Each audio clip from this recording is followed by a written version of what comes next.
You want me on your team?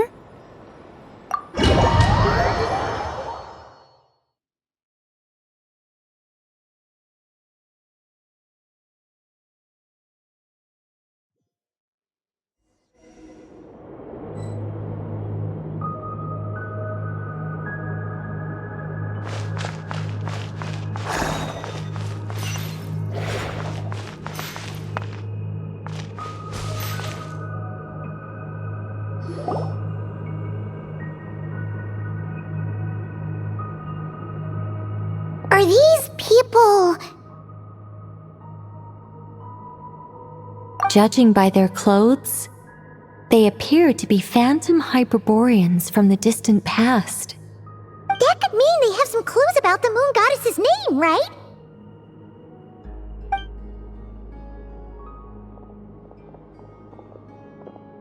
Hey there! Could you tell us what the moon goddess's name is?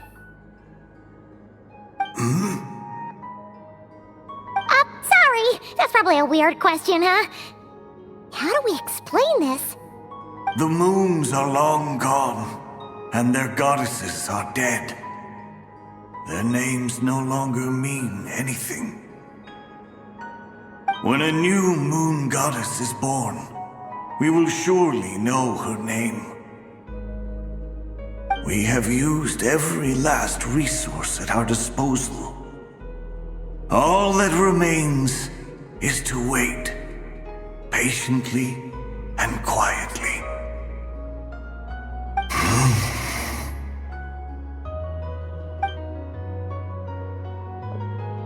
Were the people of the past all this devout?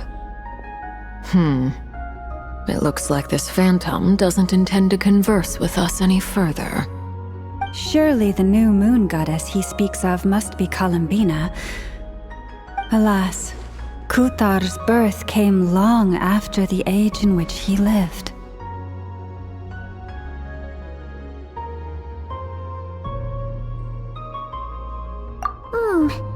But, maybe if we find a phantom from a more recent age, they might know Columbina's real name. True. Keep an eye out. We should be able to tell which era they're from by the clothes they wear.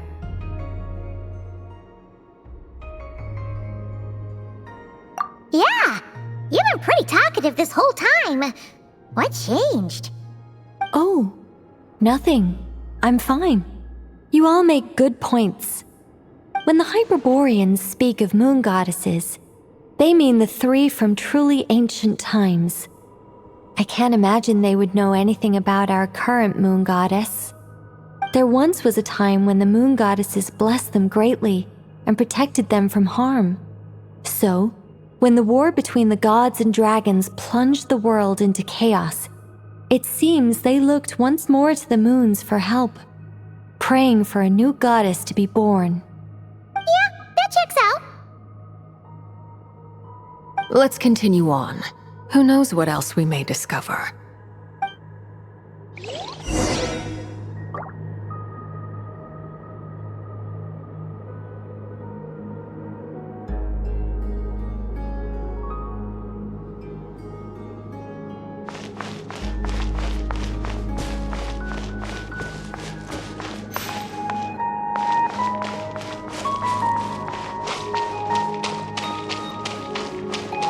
There's a door blocking this path! Not a problem. Try this.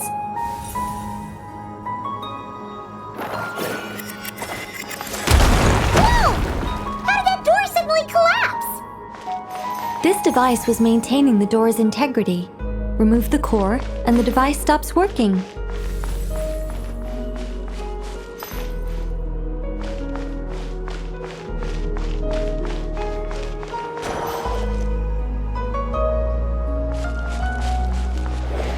Is this our destination? Impressive. More precisely, this is a device that will help us reach our destination. Let's go. We still have a long distance to cover.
Let's try that device again.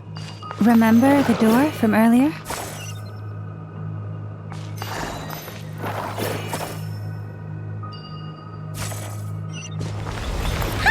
So it works in reverse, too!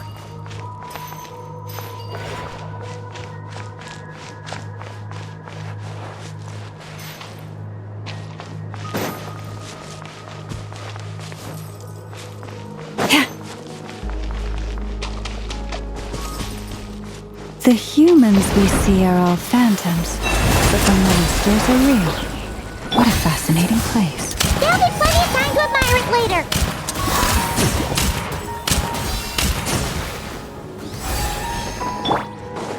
Teamwork is dreamwork! Lush as the moonlight. Lash attack! Oops!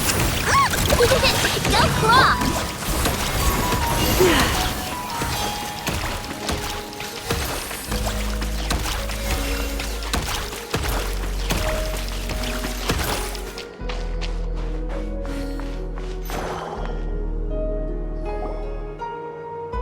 Ooh, there's a whole bunch of artwork in here. Seems pretty old. Nicole, this is probably your area of expertise. What do all these paintings mean?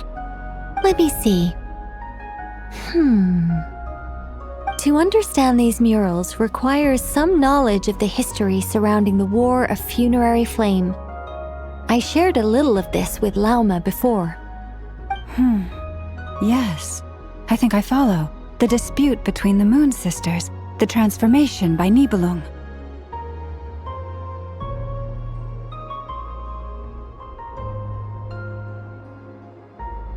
Oh no, it's no trouble.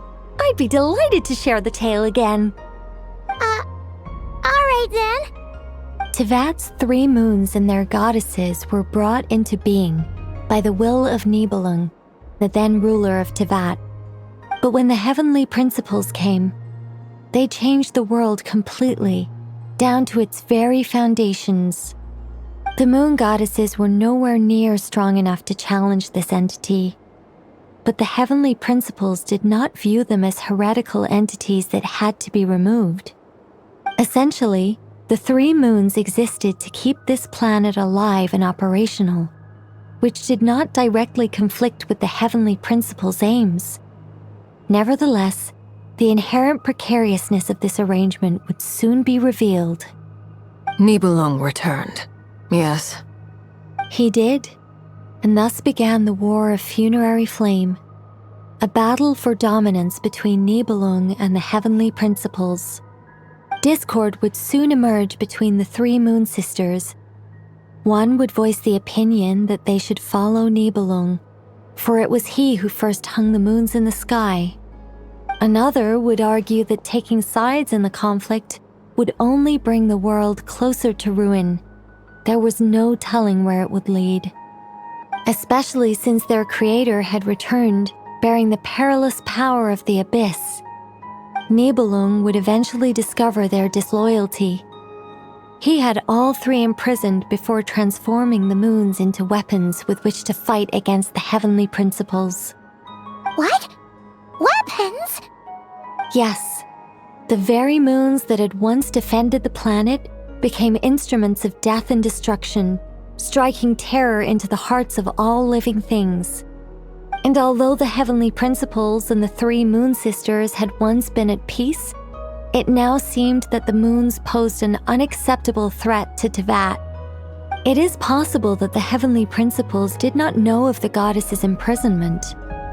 If so, the weaponization of the moons would surely have been viewed as an intentional breach of the peace agreement. Regardless of who knew what, when, the heavenly principles shattered 2 moons and flung the other beyond the skies.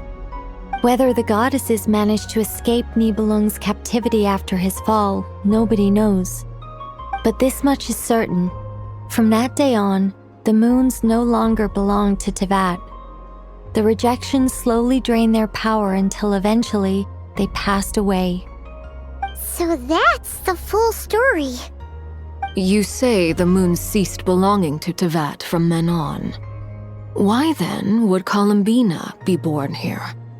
That is perhaps due to the lingering connection between the Frost Moon, which was not shattered, and this world. You could see it as the three sisters' dying wish. They never desired war. All they ever wished for was to protect this land. I see.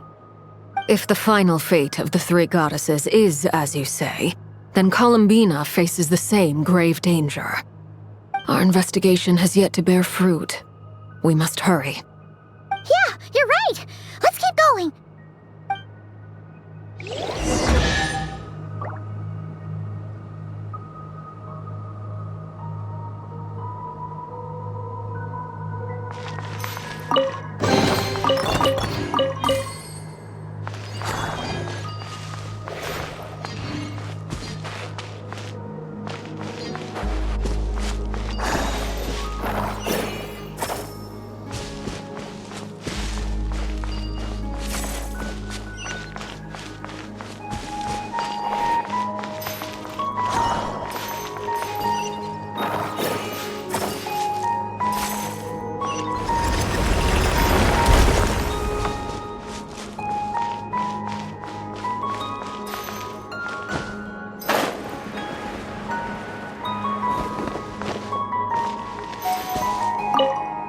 Should we trust him to keep his promise?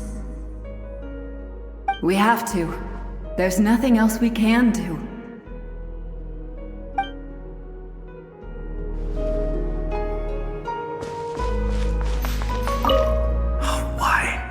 Why do the creators of this world no longer show mercy upon their people? Remember his words. We must change our fate with our own hands.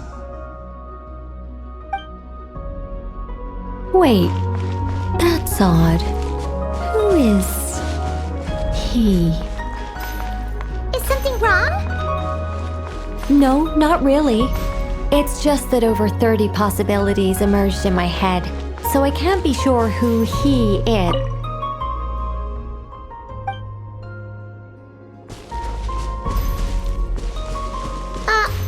Okay. 30. Wow. Impressive.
We're finally here!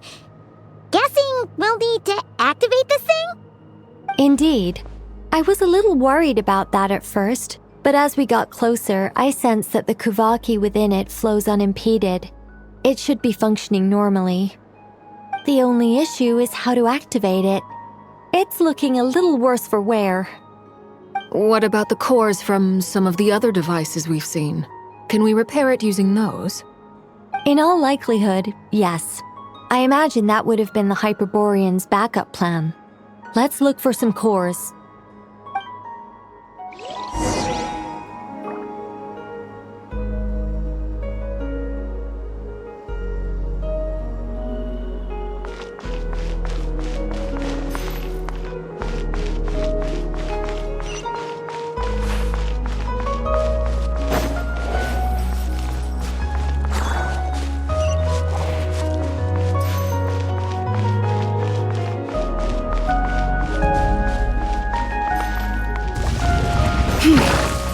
Receive my blessing. Off we go!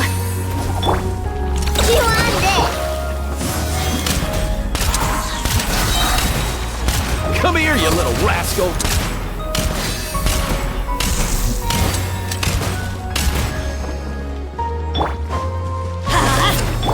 leave this place.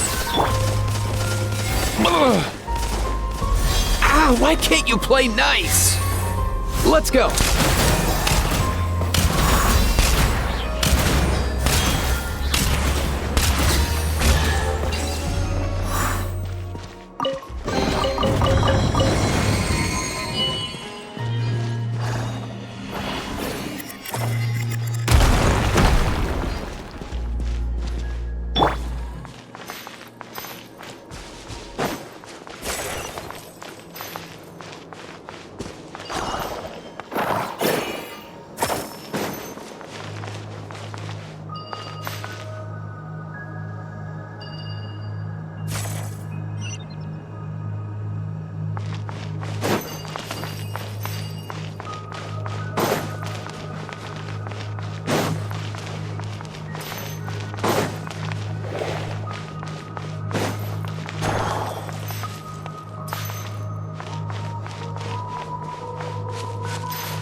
Walk up, then jump down.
Enough cores. Let's head back.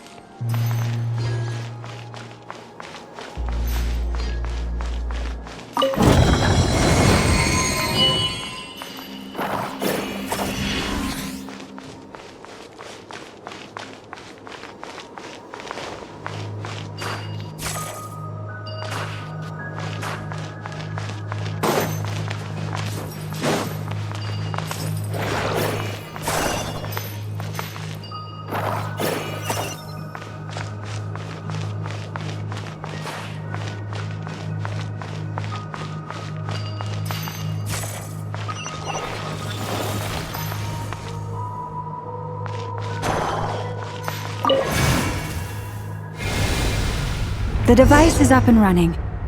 It's hard to believe that the ancients were capable of constructing such things.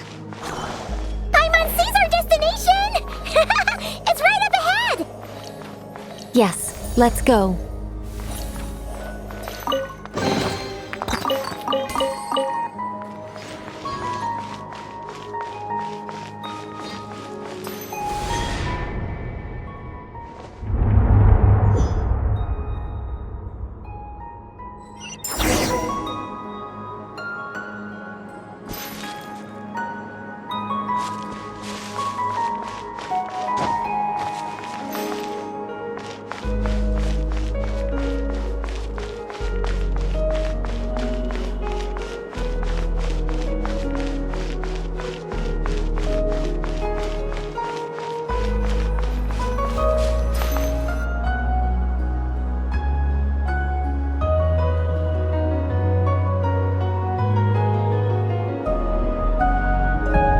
This is where the people of Hyperborea communicated with the moons. We need only place the moon marrow upon this platform on Moon Prayer Night, and we shall be able to open a portal to the moon and send our moon goddess back home. The assumption being, of course, that we can find her first.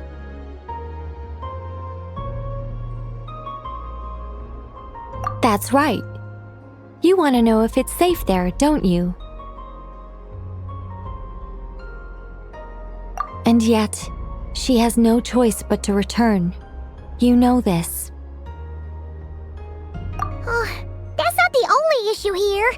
This is the end of the line, right? We've explored everything we can. And despite looking at historical artwork and talking to people from Hyperborean times, we're still no closer to learning Columbina's name.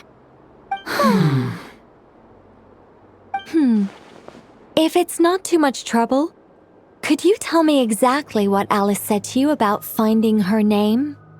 Oh, sure. What she said was... Then your first job is to find it. As a moon goddess, I'm sure she must have a name she identifies with. Neither Columbina nor Kutar is her true name, and she's never really accepted either of them. Is it not also possible that she has never had a true name? Not at any point in history? That would be a hard pill to swallow. But at this point, we may have to accept that that is the truth. No one knows how she came into being, and she certainly doesn't have parents in any sense that we're aware of. Perhaps she was never granted a name at all. But does that mean there's no way to get Columbina back? She's just gonna disappear and there's nothing we can do about it? Huh? Wait, why all this pessimism?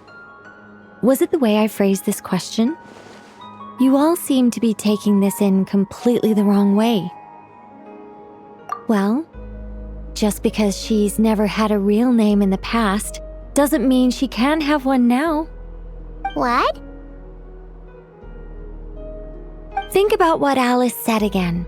She never once said that you'd have to find a new name, did she? Are you saying what I think you're saying? Yes. Names are anchors that connect us to the world. If she doesn't have one already, then all we have to do is create one, no? It's like... yes. Traveler, when you first arrived in Teyvat, do you think you would have turned around if someone behind you shouted, "Hey, Tumaini"? But what about now? I understand what you mean. Life is a long journey. Even the friends and family by our side can change over time. When people call you by different names, what matters isn't so much the words themselves, but what they symbolize. And of course, whether that resonates with you. Lumine. So, close your eyes and picture the moon goddess in your mind. If you were to call out to her in this moment, what would you say?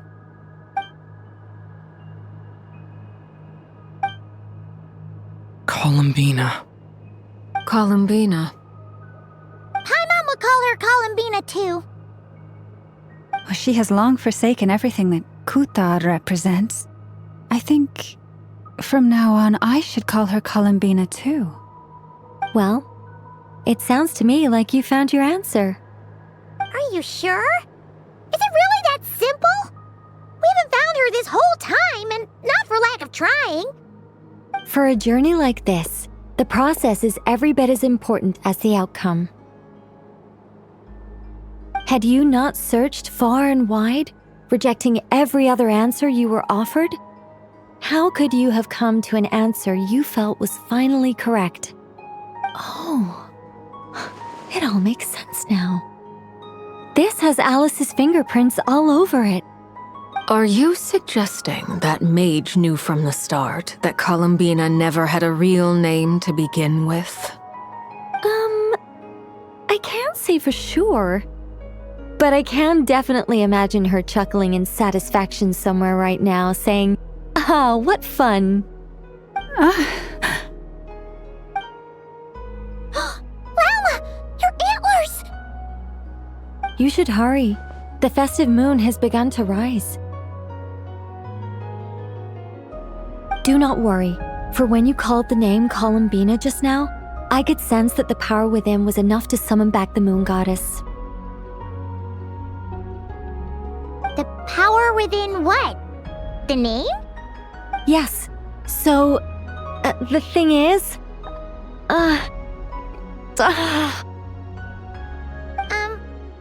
What's wrong now? This is so annoying. I really want to explain how that whole thing works. Starting from the founding principles of Tevat and... Oh, I could talk about this for hours. But... Deep breaths, Nicole. Deep breaths. You're an angel. A sober, sensible, solemn angel who has her priorities straight. Okay then. Sorry for asking. Clearly a bad call on Paimon's part. Anyway, you all need to hurry. Last thing, remember how it felt when you called out that name. Then it is agreed. By the name Columbina, we shall find her. Then we'll throw her the best Moon Pair Night party ever! And at last, we will send her home.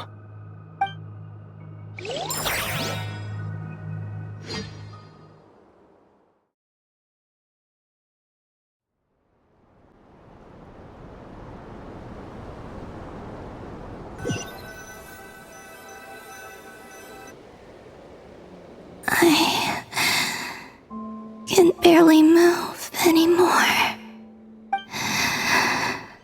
My consciousness is fading away.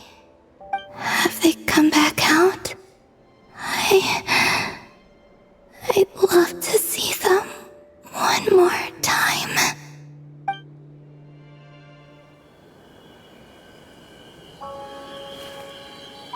They didn't make it.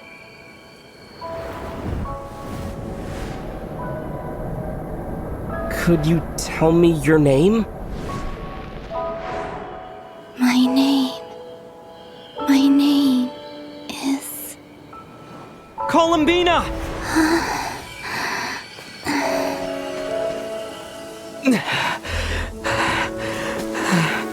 Columbina! Are you here? Columbina! That's the name you gave when we first met. And it's what I've called you ever since.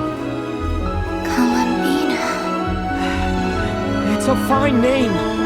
I have many fond memories of Columbina, and so do all of your friends.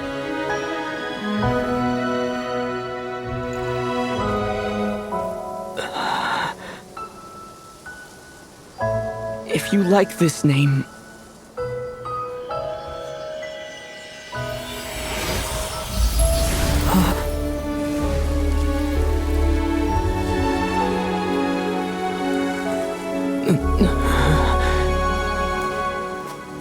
Looking for me? I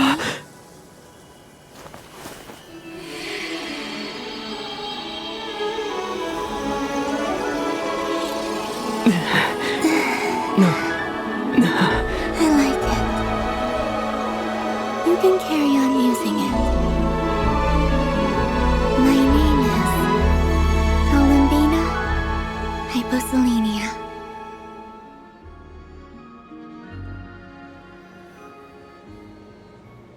Columbina Hyposelenia. That's a wonderful name. I never thought that Columbina would become my real name. But after I met you and my other friends, the things that this name stood for slowly began to change. It went from being a Fatui code name to something my friends call me.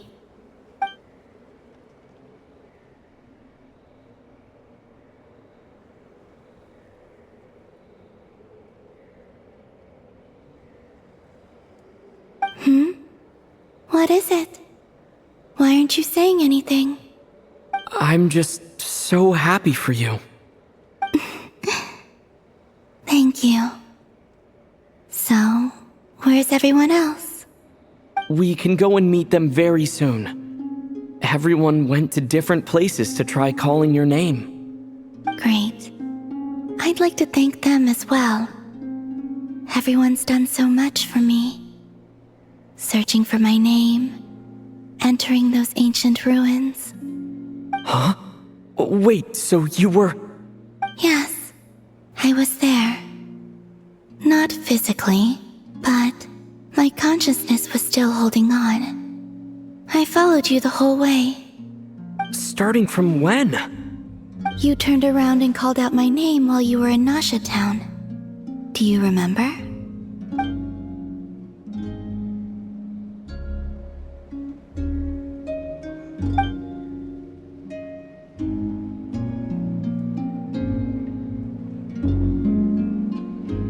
Let's go. We don't want to keep them waiting. Sure. In that case, come with me. But... Before that, could you call my name one more time? Sure.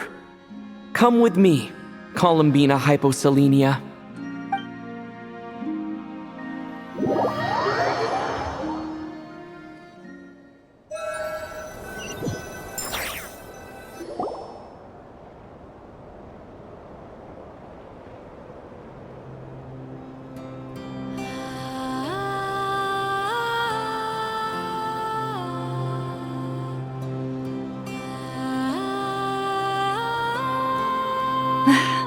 Columbina!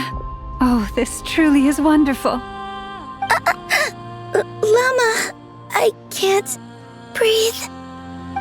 Ha ha! Just in time for Moon Prayer Night. It's good to have you back, Miss Columbina. Yeah, we were worried sick. Thank you, my friends. With your help, I now have a name that belongs to me. Columbina Hyposelenia.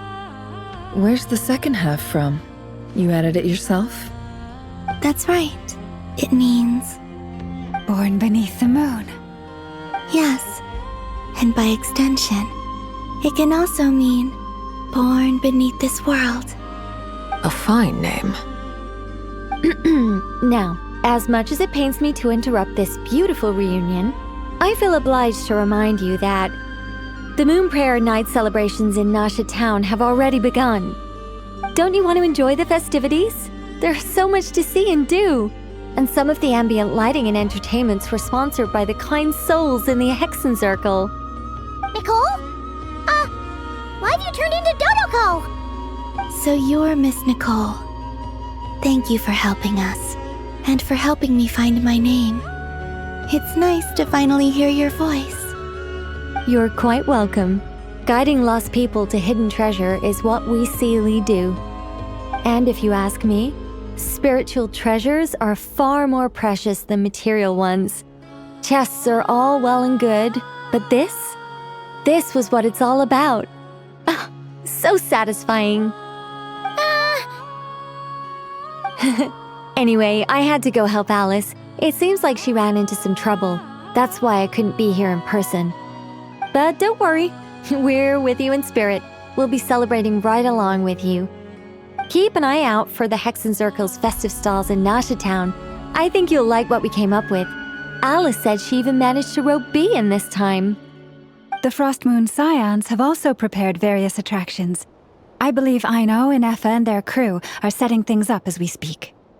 On that note, Nefer, about that request I made. It's all in hand. Yehoda is on site to ensure that everything goes off without a hitch. Wonderful. In that case, Traveler? Huh? Come on, Columbina. It's time to celebrate the best Moon Prayer Night ever.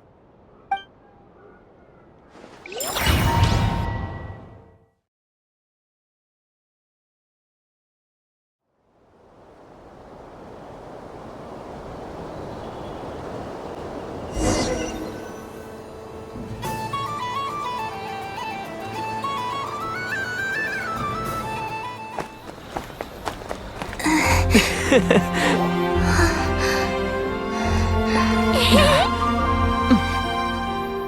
young lady. Would you like some Moon Prayer Night candy? Happy Moon Prayer Night. Oh, yeah. I almost forgot to say. Welcome home, Moon Goddess.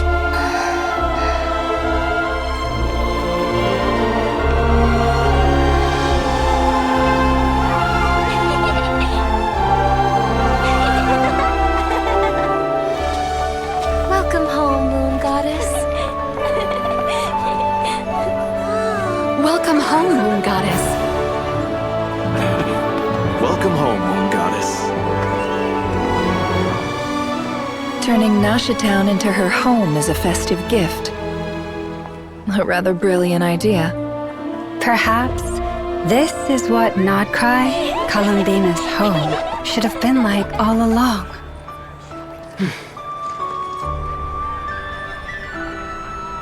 Thank you for the gift. I like it a lot.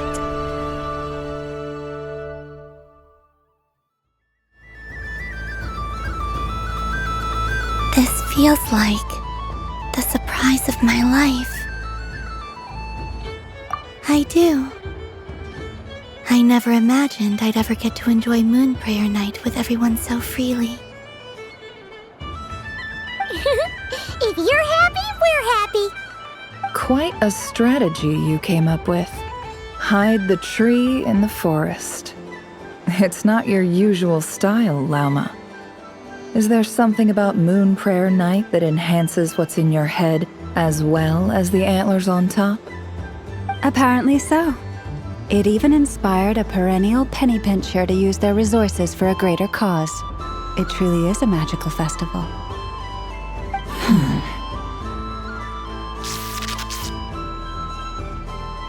I see it now.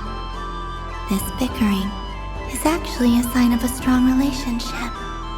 Huh? What's everyone doing here? Oh! Miss Columbina, you're back! Yes, I'm fine now. Thanks for your concern. How's your progress with Alice's assignment? Very well indeed. I've never heard her sound so excited. Not like this. This time her excitement seems more serious. Seems like she's had a major breakthrough. She said she'll contact us once she knows more. In the meantime, we're free to relax and have some fun. Enjoy the time off while it lasts. I have a feeling that our next task won't be so simple.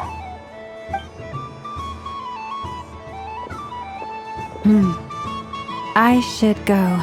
I still have a few things to attend to at the Frost Moon Scion stall. And I think I'll take a look around. With any luck, this once-in-a-year festival will come with once-in-a-year opportunities. Hold up a second. Where's Varka?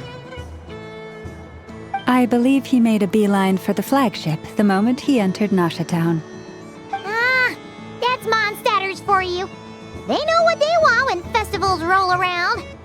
Goodbye for now, Columbina. I hope you have a wonderful night. I will.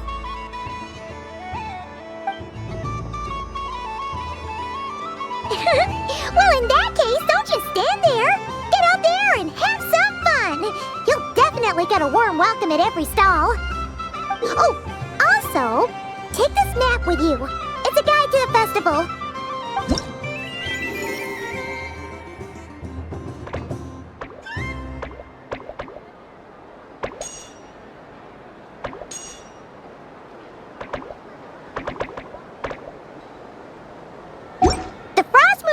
Stall is over here. Lauma's invited a whole bunch of cute animals to celebrate too.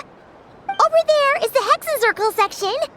Alice seemed more excited than anyone about this festival, so she insisted on making it a grand affair. Oh, and then there's the Nasha Town local specialties, including... Actually, forget that. Better if you go check them out for yourself. Thank you. It looks like a lot of fun.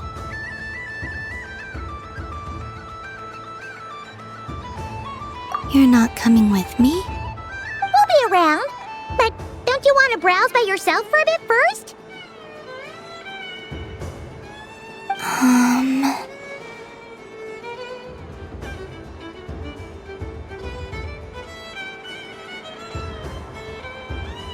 Yep. If you find something you like and want to try it out together, just give us a shout. We'll be right with you.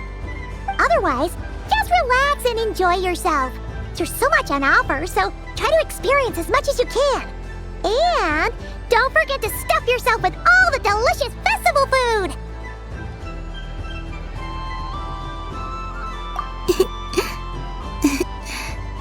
All right then, off I go.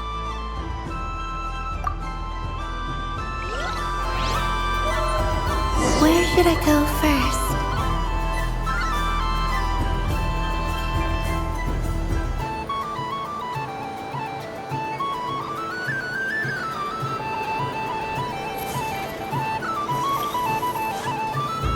This must be the mage's stall. It feels like I've entered a fairy tale. Ah, how lovely.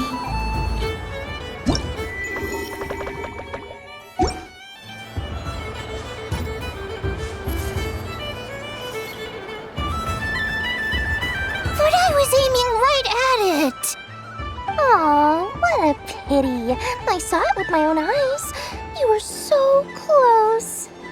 So very close. That's not true! It dodged out of the way right as I was about to snag it! I'm sorry? You heard me!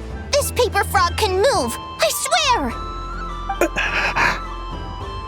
Dear, oh dear, what are you saying? How could a paper frog move? Unless you believe there really is magic in this world. Even if I, the mere humble merchant that I am, knew such magic, surely I would not use it on a paper frog. I'd sooner give Mora legs, so he could walk right into my purse. My dear, dear customer, why not have one more try? This time I'll give you 12% off, a very generous discount for one of my most regular customers. Just think about how much experience you have under your belt now. You're sure to win the next one. Darn. I used up all my coins. I'll be right back. Just gonna fetch some more from my house. Take your time, but don't take too long. This event is Moon Prayer Night only. Miss it, and you'll have to wait a whole year before I'm back. Next customer, please. Welcome.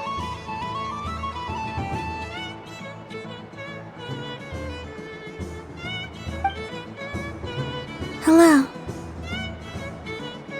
Whoa! What's this big one doing over here? How do I tell my employees not to go running around this time? Shooting them a glance won't work. I haven't known them long enough. Dory? Why, hello there, Miss Columbina. Would you like to play my ring toss game? The rules are very simple, and it's easy to get the hang of. How much for a round? Oh, first time's free. Not a single Mora. After that, well, we can cross that bridge if and when we come to it. But with your sharp sharp skills, I'm sure you'll win all the prizes in one fell swoop. That was an obvious enough hint for them, right? Right?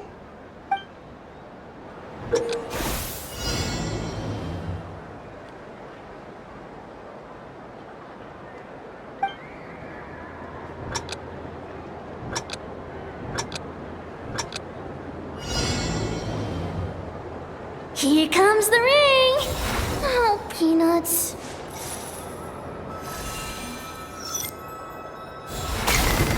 Change tracks. Roselle, should we move or not? Just a tiny bit. All right, then Oh, sugar plums, not the clock hands. How do I move the legs again?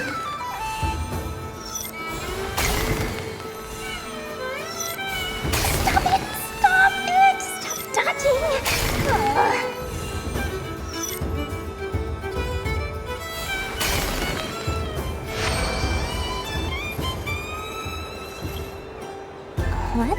now. Let's see. Wow, very good. That's the highest score we've had all night. And here's your prize. Now, how about another round? As for the cost... Happy Moon Prayer Night, Miss Columbina. Happy Moon Prayer Night, Durin and Hat Guy. Are you here to play the game? Yes.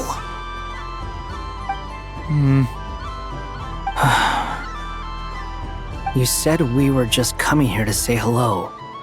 I did, but then I recognized a few more people as I got closer. Do my eyes deceive me? Is that... It's our little dragon! He's all grown up! Someone's popular. Well now, since you came all this way, why don't you try out this lovely game we have going? First try is free! He'll have a go. I'll pass. It's only one free try per customer. You can't give your try to him. I'm aware. How has Elder Almond been lately? He's in great shape. He goes for a run in the forest every morning to stay fit and healthy. He tried to go boat racing with Firecracker a while back, but he couldn't even make it onto the Lotus Leaf. Firecracker was in fits of laughter. How about you, little dragon? Can you still fly? Yes, I can. But you've become less chatty. Has growing up been tough on you? We call that maturity. You know, the thing people sing about. The knight wields a sword of stone to defend those hearts that are made of gold. Stone is very heavy. That's what keeps him from talking too much. That's awesome! I want to be a knight when I grow up too. Ring, here I come! Ha! Oh, the hat-wearing man. I never thought I'd see you again. You seem more determined than when I saw you last on the train. If you say so. Oh, I do say so. The people you once helped see it clearly. It's because you are once again on the right track. May the engine in our hearts propel us to the station of our dreams.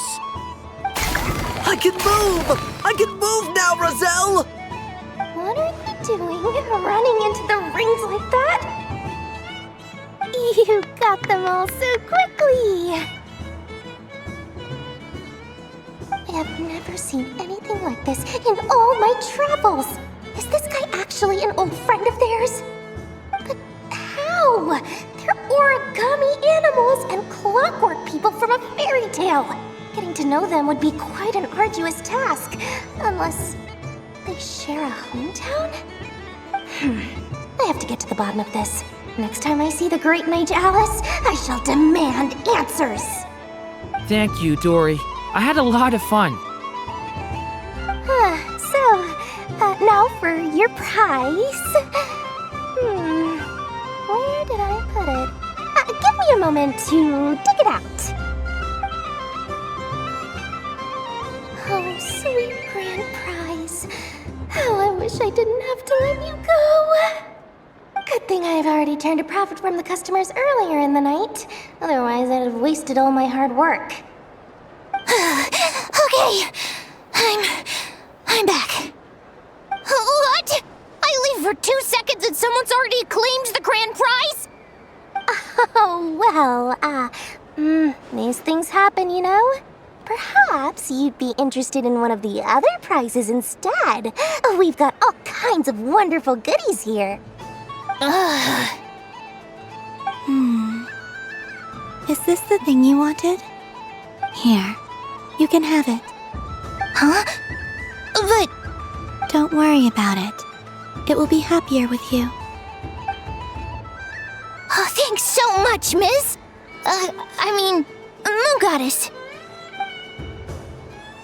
Oh, goodness gracious, Columbina. Give me strength. How am I supposed to make any more money from this child at this rate? Daddy, look!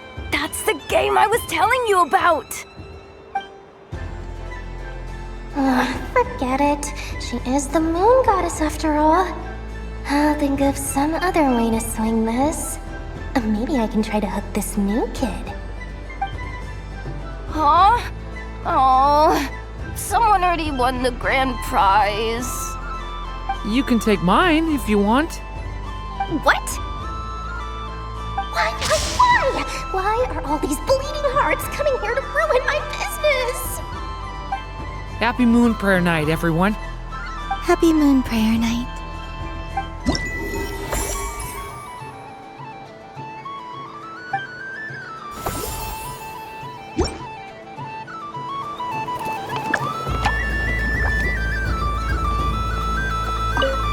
If all the prizes are gone, I might as well close up shop for the day. But you haven't had your fill of fun yet, right? So the next time a customer shows up, you're going to have to run faster, all right? And remember, run out of the rings, not into them.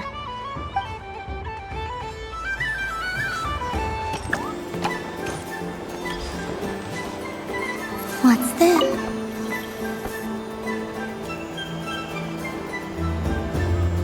Come on, Citrus. One more round. Just one more.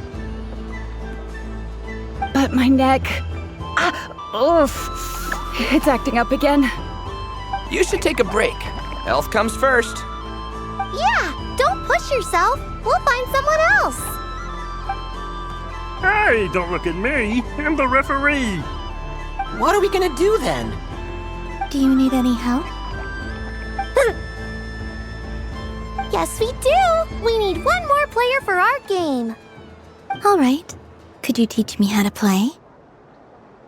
It's really simple. You just throw the dice and move by that number of tiles. First one to reach the finish line wins.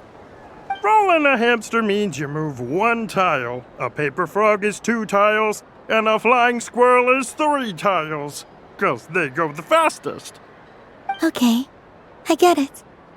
So, we're all set? In that case, please take your places and let the game begin!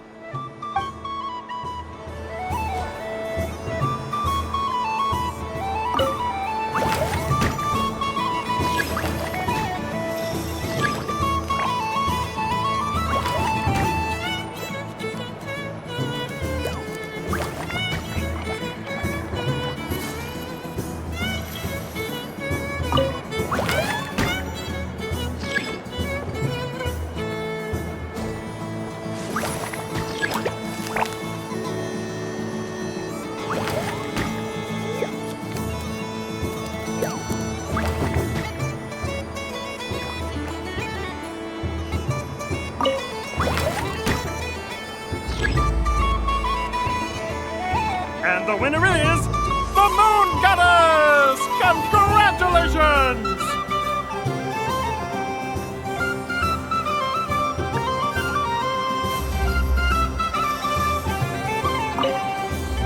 It's a pity that my good friend Faro Bear is busy working on a training program for Princess Semest.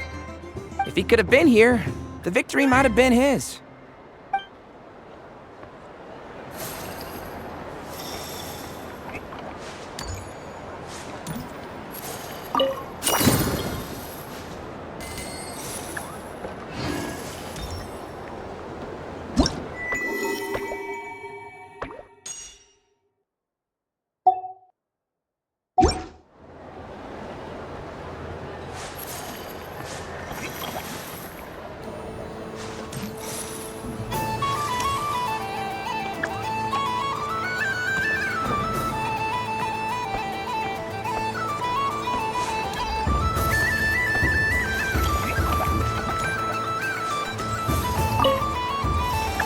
Done being a do-gooder yet? Thanks for coming here with me, Hat Guy. Are there any games you'd like to play? It's your turn to pick. I'll come with you. Why does that hamster think you've grown up? You haven't changed at all. I know you don't mean that. You're just taking the opportunity to make fun of me, aren't you? Even if you won't admit that taking some time to compose yourself is important, I can see that you're doing it in practice. Otherwise, you'd have taken off your hat and flown away by now. Looks like Albedo's socialization program has been far more useful to you than all those Vahumana textbooks.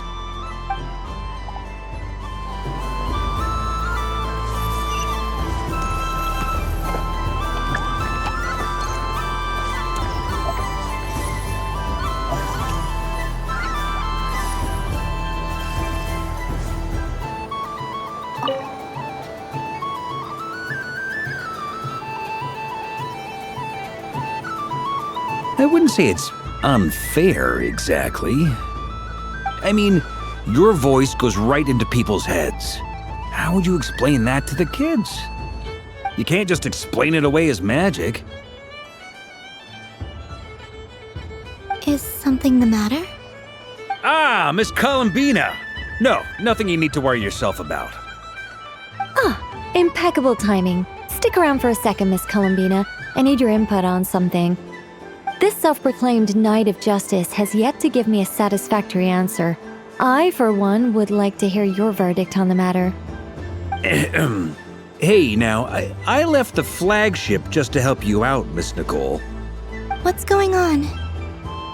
So Alice and I are both using long-range remote control spells that work on similar principles, allowing us to attend this festive fair in Dodeco form. Sorry, let me backtrack a little. While similar, there are some key differences.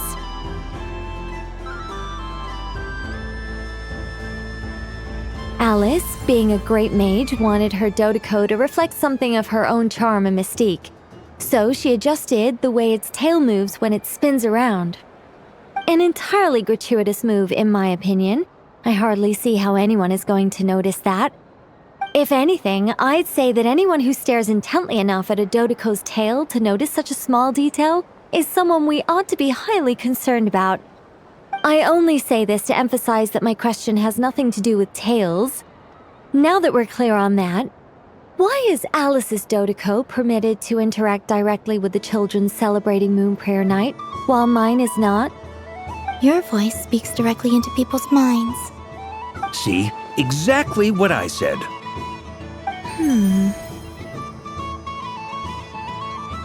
Miss Nicole? Ugh, I can't stand it. I know that probably makes me sound like a whiny child acting out in front of their parents. And it's a little embarrassing now that I think about it. But hey, I've said it now, I can't take it back. That would be even more embarrassing. Also, don't go reading too much into that analogy. It was off the top of my head. I'm actually an awful lot older than either of you. Miss Nicole, are you saying that you'd like someone to play the game you've prepared? I'm not so invested in that. It's just something cobbled together using items I borrowed from Alice. She probably didn't even make them herself. The point is, I want to know everyone's thoughts after they receive their prizes. But as you've said, I can't just ask. I've been biting my lip for so long, and I've had no one to vent my frustrations on. I thought this was going to be a nice, straightforward festival where I'd get the chance to guide people to treasure. Well, can I play? I can't guarantee that I'll win a prize, but... You will? I'd like to try. Then what are we waiting for? Let the game begin! It's like they forgot I was ever here.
Congratulations, Miss Columbina!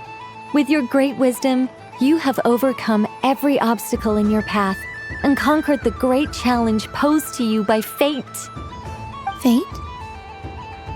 Well, something to that effect. If you'd prefer something more poetic, it could be the icy winds or the dawn. Anything you like, really. You could even go with the challenge posed to you by Dodoko, if that's what you're into. Anyway, you can take or leave my suggestions. Moving on. All my hopes are now resting on this. Can I open it now? Stop teasing me. Please, I'm begging you. No more talk. Just open it. Wow. What a lovely sculpture. Classic and cute at the same time. Thank you, Miss Nicole. I'll always treasure it. Ah, there we go. Music to my ears. You have my sincerest gratitude, Miss Columbina. Thank you for sharing your precious time with me and fulfilling my wish. Don't mention it. You've all done much to help me, and still, I'm the one receiving all these gifts.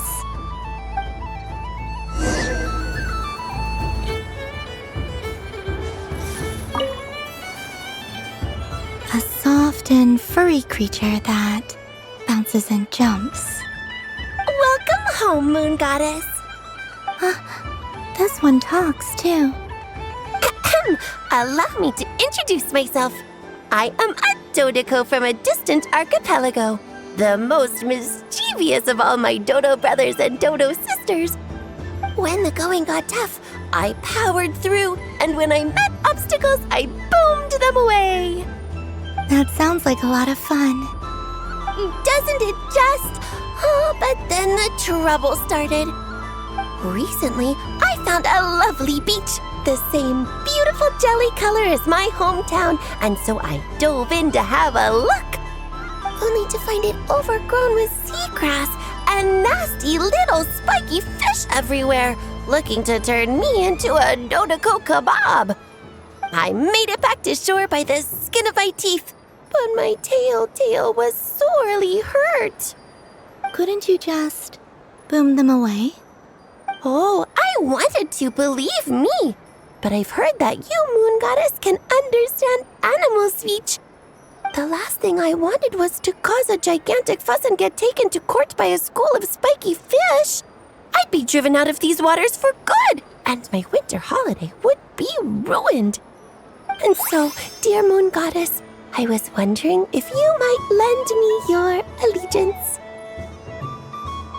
Are you roping me into a crime? Oh, let's call it a once-in-a-lifetime carefree adventure. Does that sound better?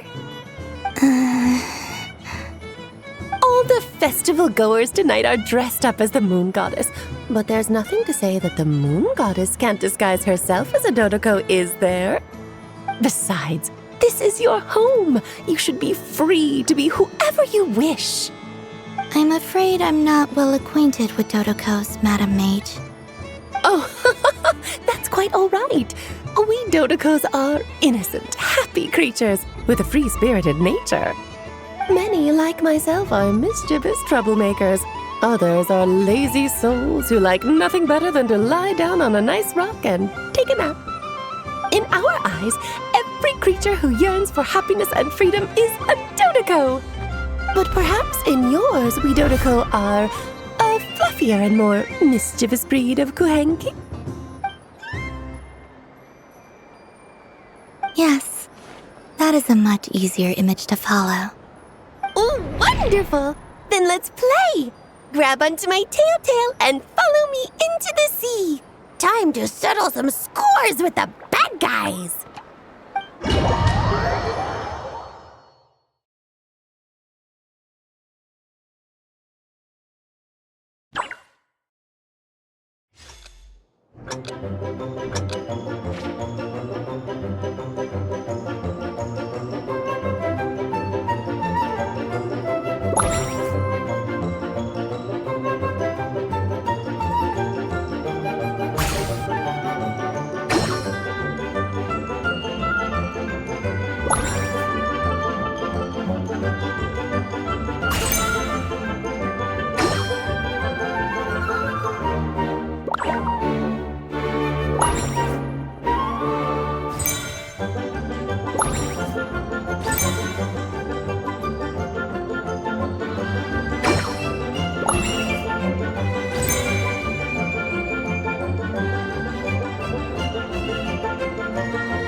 Ooh, a remarkable talent! So, what do you make of it?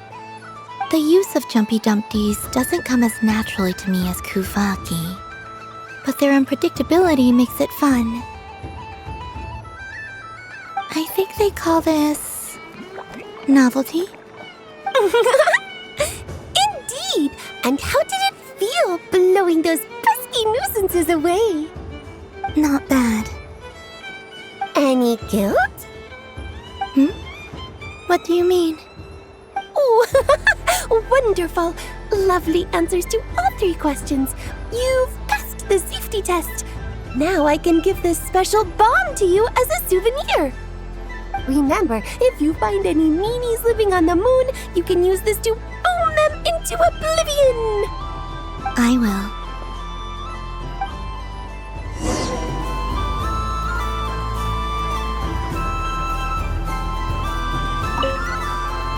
I don't suppose you'd like to play again, by any chance?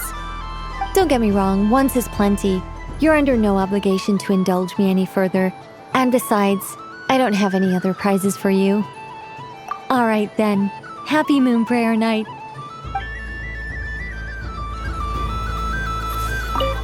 Up for another round of Fish Blast? Of Bye-Bye Bad Fishies? Of course! Feel free to come back whenever you like.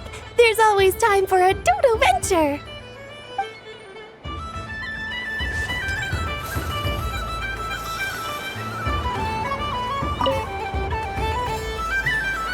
Welcome home, Moon Goddess. Oh, you're the genuine article. Alice was right. This Moon Prayer Night was worth watching after all. Another one that talks. Greetings. Pleased to make your acquaintance. I am the Hexenzirkel member they call B. Barbeloth Trismegistus. Columbina Hyposelenia. Pleased to meet you too. Hyposelenia. A fine name indeed. Now then, Miss Columbina, do you wish to hear a mage's divination? Divination? The Frost Moon Scions used to ask me what would happen in the future. Is this like that? From the perspective of the one seeking answers, perhaps. As you look to your journey ahead, if you seek to understand the unknown, resolve your doubts, and soothe the confusion in your heart, divination could be for you. The unknowns on my journey.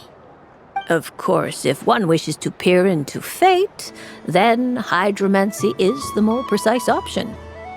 But that is a complex affair, and to relegate that majestic art to the status of a festive amusement would seem somewhat uncouth.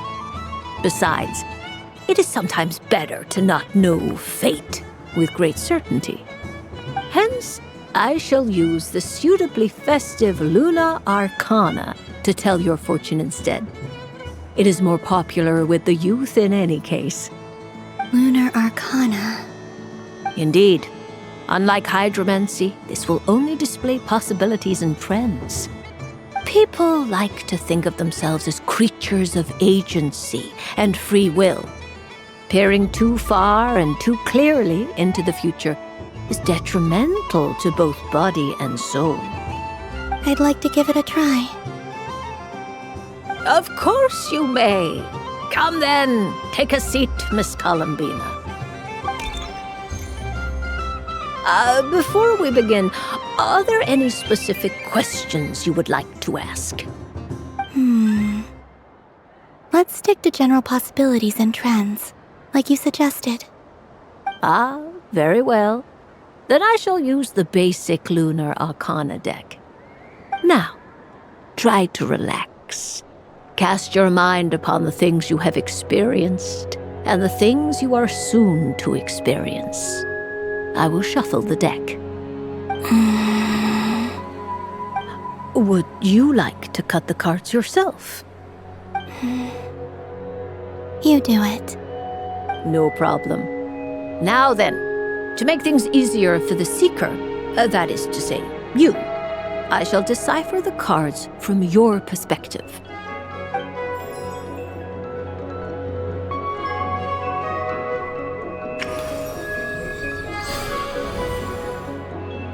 Please, draw the first Lunar Arcana. This represents destiny and is the foundation for the divination as a whole.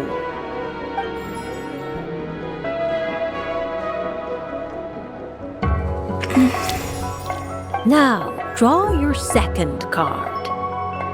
This will stand for the past, the sum of all your experiences that have come before.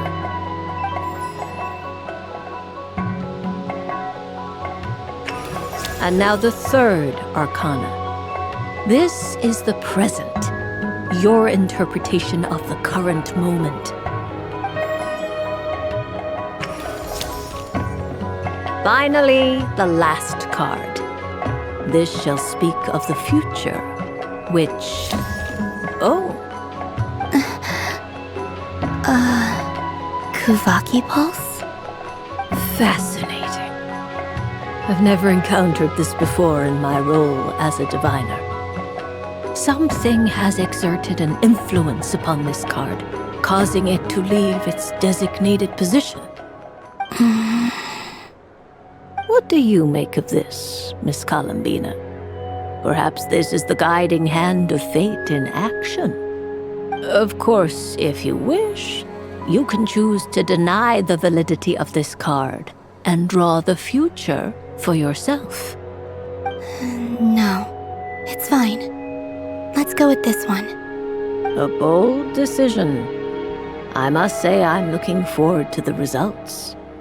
Well then, let us flip the Lunar Arcana in sequence and see what emerges. Sure. First, Destiny. No surprises here. The card that represents yours is the moon. The moon. Indeed. The moon can represent the truth at some times, but deception at others. False peace, destructive calamity, and the world-changing power that lies within.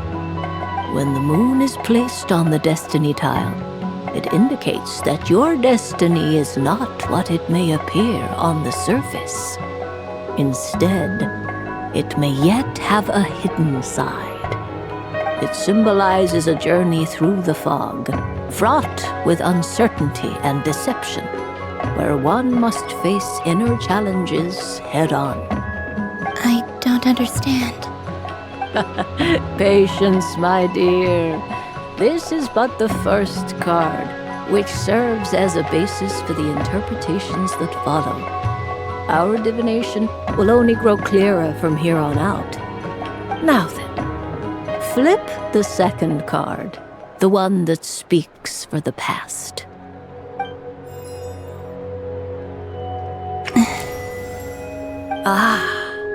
The Hermit. but inverted. Inverted? Yes. The hermit symbolizes solitude, introspection, and the pursuit of truth. When inverted, it represents isolation, truth out of reach, and a path that leads one astray. Combined with the moon as one's destiny, the hermit inverted represents a choice you made to stand alone in the past. It was a choice made not out of fear or arrogance, but for reasons that others could not perceive. You fumbled through the darkness without a guide, but you did not find your way. Rather, you went astray. More than once, it would seem. Is this about how I became Kutar despite not wishing to become a god? And how I joined the Fatui because I yearned for a place to belong? I suspect only you know the answer to this question. All is not lost. The past is in the past, and so it shall remain. Shall we look into the present now? Oh my. The lovers. One of the most interesting Luna Arcana. What does this one mean? This means that you have had an unprecedented emotional experience. The joy of finding your soul becoming intertwined with that of another. A precious and wonderful thing indeed. It's true. I've made a lot of friends recently, and they are very good to me. I like them a lot. That sounds lovely. I am most delighted for you. The lovers can also represent important decisions, perhaps related to a parting of ways. Now, if I were to guess... Yes. I return to the moon. I understand. Parting with friends is never easy, Columbina. But rest assured, this is not the end of your journey. There is always another story waiting to be told. The future always lies ahead. The future. Well now, it's finally time to flip this most mysterious of cards. Why did it appear? And what does it wish to tell you? I'm ready. Very well. Flip this card and see what lies on the other side. Oh. Miss Barbeloth? What is it? This card is death. That doesn't sound very good. It depends on how we interpret it. It is true that it can represent an agonizing death, a complete and utter end, but at the same time, it can also represent rebirth.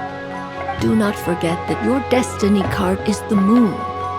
That lends your future many different potential meanings.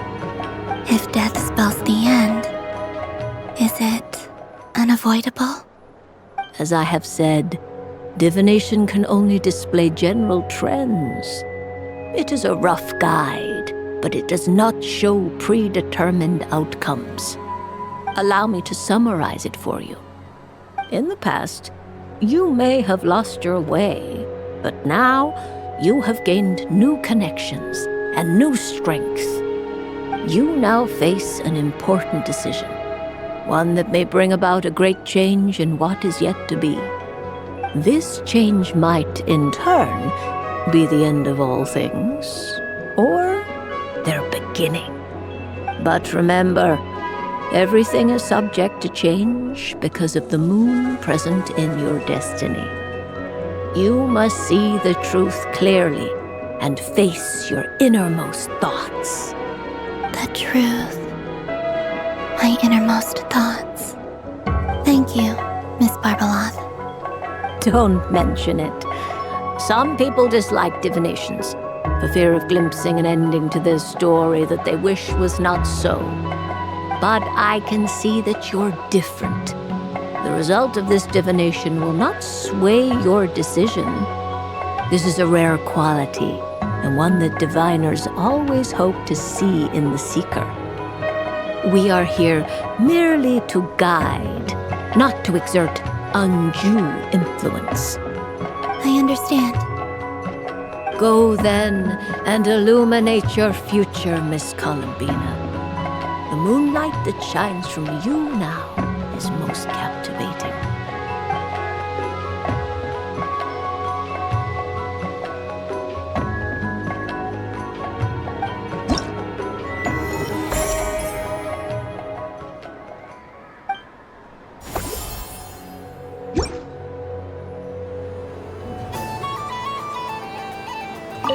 The death card made a most enigmatic appearance.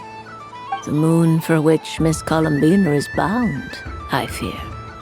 Fretting is of no avail. I will have a chat with Alice about it sometime.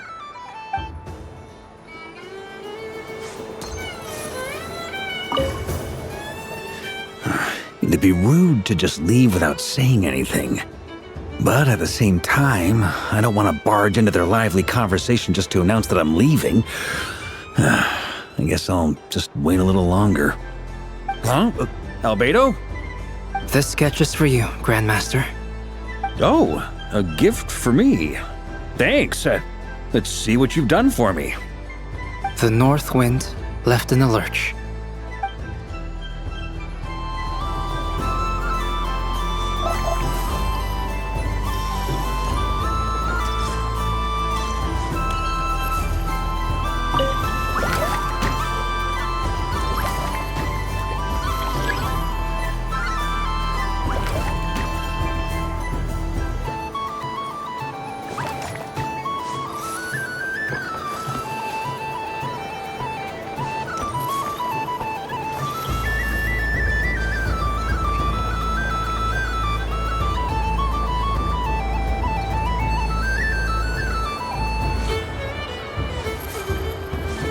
So this is the Frost Moon Scions area.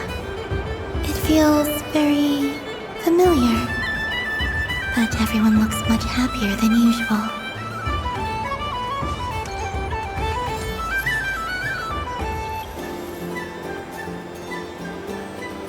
Wow, the Frost Moon Scion stall looks kinda plain. But it's pretty cool once you get into it. I don't go to Hisi Island much, but it's got that, like, old world cultural feel. And if culture means we get more festivals, I'm all for it! Hello, Yahoda. Columbine? Hello, Moon Goddess? That was too close. I almost gave the game away in front of the staff. Oh, wait, what's the deal with her shoes? They don't make a sound when she walks. I could do with a pair of those. Do you like balloons too? Balloons? Oh, you mean those? What's so fun about balloons? I'm not a kid anymore. They're probably more up Aino's alley. Yes. The animals seem very curious about these strange flying objects. I was drawn here by their voices. I recently learned a fun new game you can play with balloons, so I decided to come and give it a try. A new game?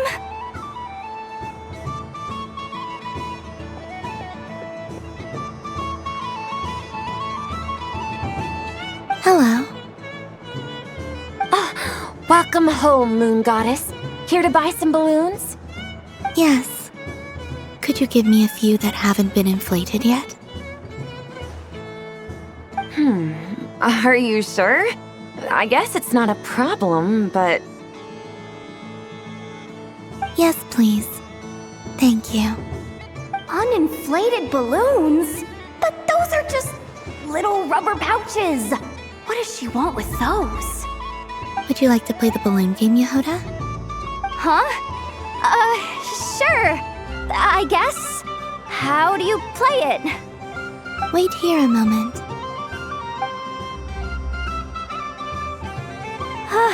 Oh. This is so weird. What have I got myself into now? I thought I saw Columbina nearby. Uh-oh! That's the fourth Harbinger! Although she's helped us out quite a bit, she's good people, right? Is she looking for Columbina? Oh, guess that's my ticket out of here. I'm not sure my heart can take being sandwiched between two Harbingers.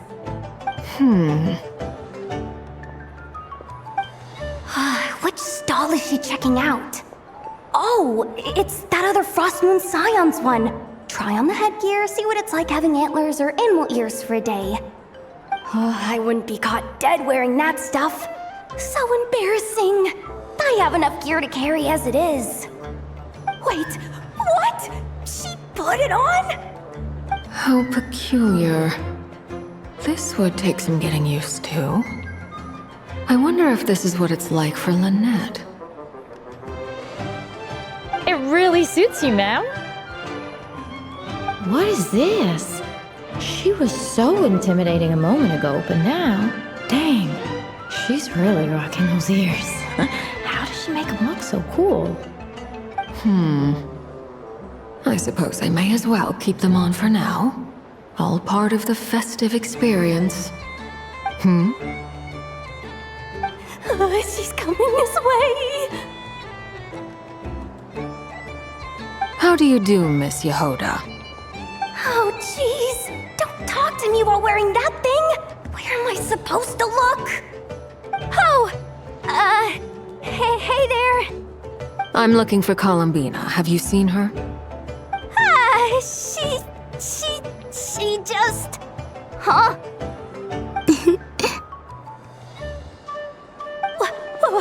Wait, is that what she meant by balloon game? Yeah.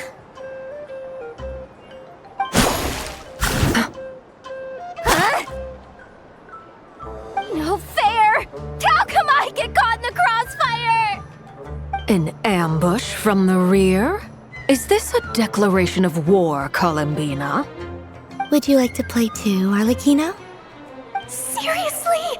Are they gonna start some beef right here, right now? Gladly. That said, I believe there is another who would like to join. Boss Nev! Thank goodness! You've gotta get me out of here! Things are kicking off big time! Hello there. I'd like 10... no, make that 20 balloons, please. Uninflated. What? Miss Moon Goddess, I hope you're prepared to pay the price for assaulting my employee. Welcome to the game, Nefer. Just to be clear, let's keep this a fair fight, okay? No strange powers, please and thank you. Naturally. Don't just stand there, Yehoda. Aren't you going to team up with me? Huh? Do I have to? Of course. Don't forget, the Curatorium has a reputation to uphold. I knew something like this was gonna happen.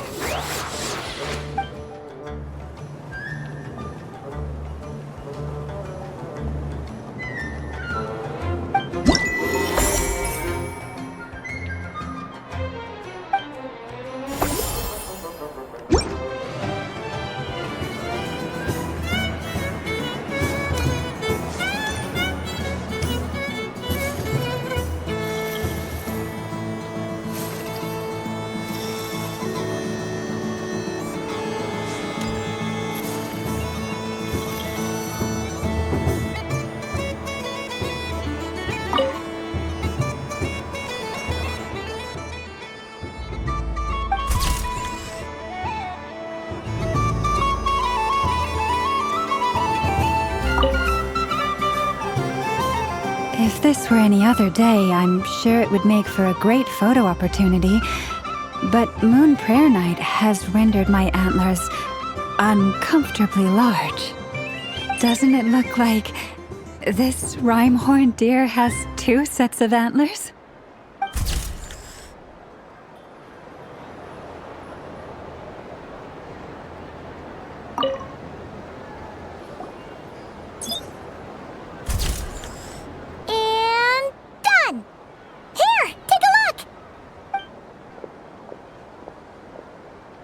think it looks quite funny. Well, Paimon thinks it's super cute. It looks like a silly chic badger and a rhyme-horn deer that's about to fall asleep. Maybe I'll stand on the chic badger's side instead.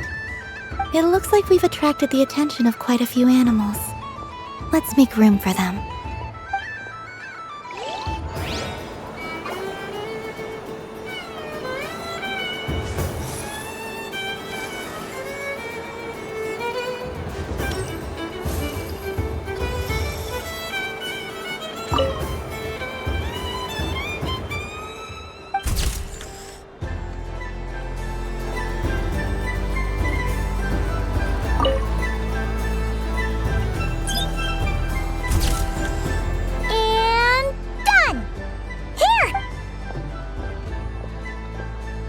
I think it looks quite funny. Well, it looks like a silly It looks like we've attracted the attention of quite a few...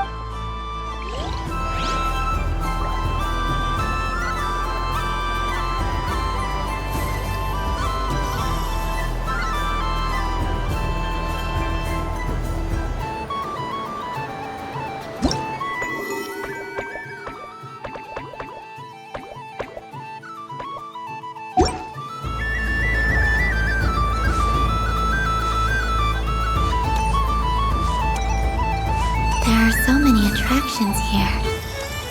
Since I rarely get out, I might as well make the most of it.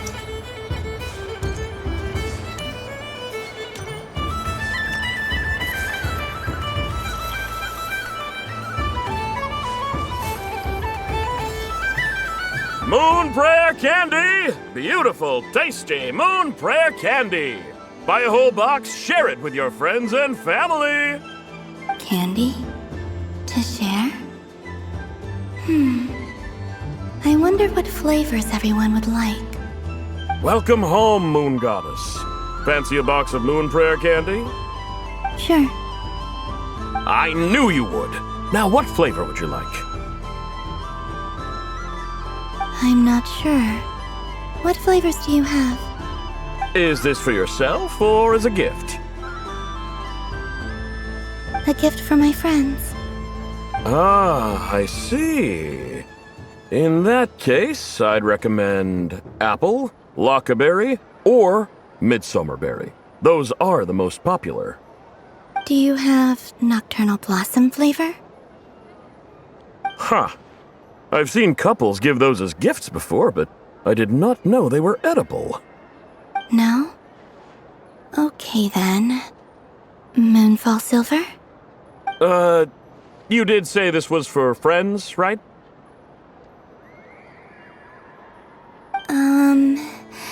Maybe smetana then. Hey, now that's a creative idea! I've never tried it before, but if you're happy to wait, I can see about whipping up a batch on the spot. While we're at it, you got any other ideas?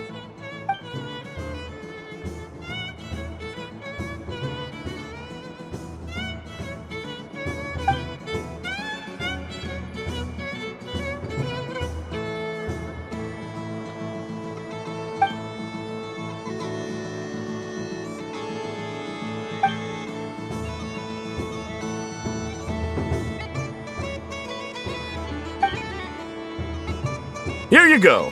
Every flavor you asked for is in there.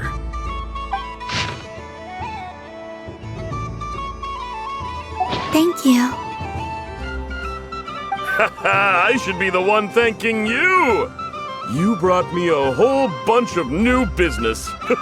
It's like a genuine blessing from the Moon Goddess. I hope you and your friends have a lovely night.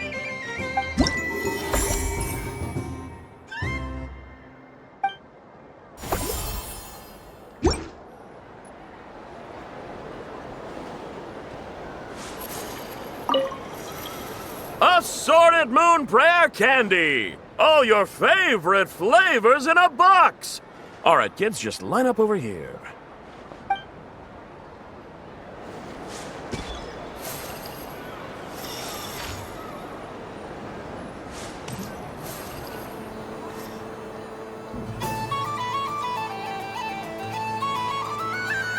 going on over here? It looks like fun. Hold it right there! You can't run away from me, Moon Goddess. Are you talking to me? Of course. Do you see anyone else here dressed up as the Moon Goddess besides me and you? Hey, come on! Call me by my title. Happy Moon Prayer Night, Moon Goddess. And the same to you. Anyway, there's no time to waste. Get ready for the duel of a lifetime. Duel? Meet my partner, Stacko. Come on out, Stacko! Well, don't just stand there. Let's see your partner. Partner?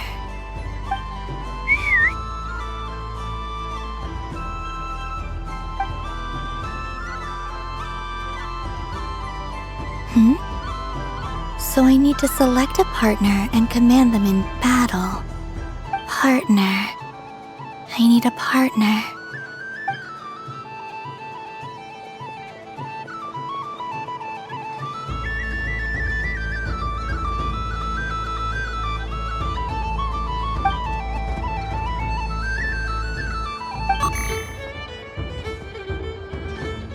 Whoa! Am I seeing things?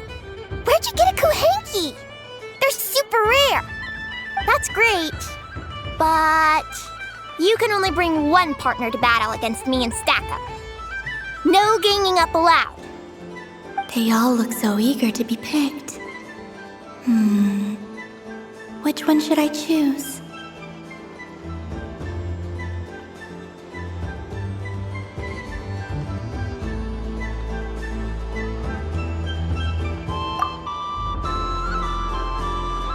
I'm not sure what this bot is trying to say, but it seems very happy. That bow. Does it want to dress up as the Moon Goddess too? They all look so eager to be picked. Which one should I choose? This one usually lives in Nasha Town. She likes falling asleep to the sound of striking hammers. And I bet she's quite familiar with robots' weak spots. They all look so eager to be picked. This deer came to celebrate the festival with the Frost Moon Scions. It wants to help me with its antlers. They are its pride and joy. They all look so eager to be picked. This one usually lives in Nasha Town.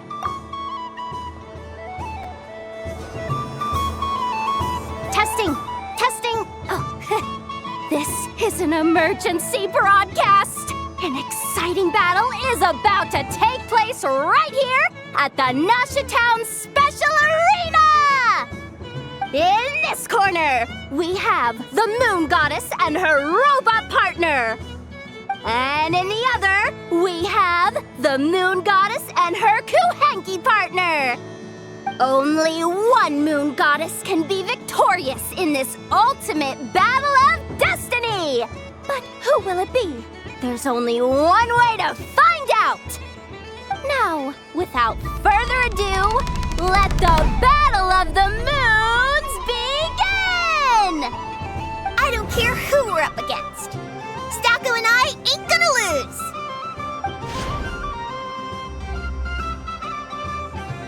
Let's strike first! Stacko, formation shift! Ho-ho-ho! The robot has kicked things off with a change of formation. But how will this affect the battle? Nobody knows!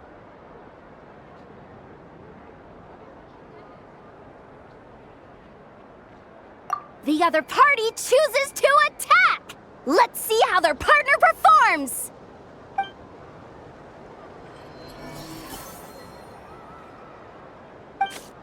Stacko! The attack lands! And if those sizzling sounds are anything to go by, it was very effective! Okay then. Stacko, maintain formation and enter your empowered state.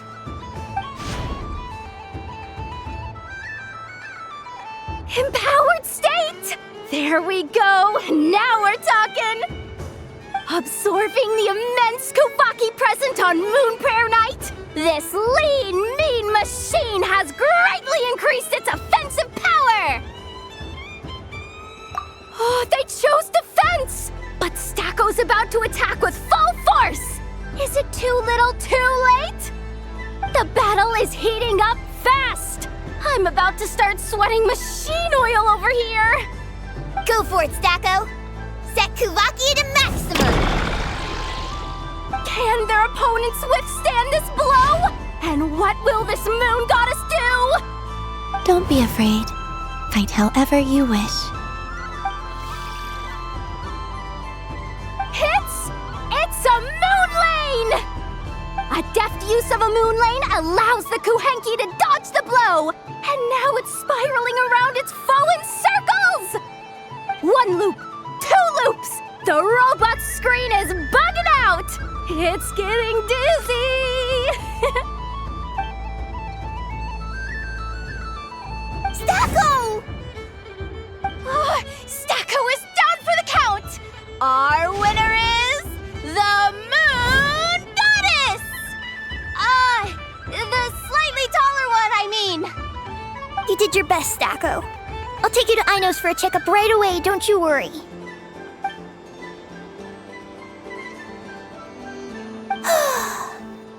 Well, you beat me fair and square, I guess. Honestly, I underestimated you. Won't make that mistake again. I think my partner deserves most of the credit. Just you wait. When I'm a little bit older, I'm gonna come back a whole lot stronger. Be ready for a rematch.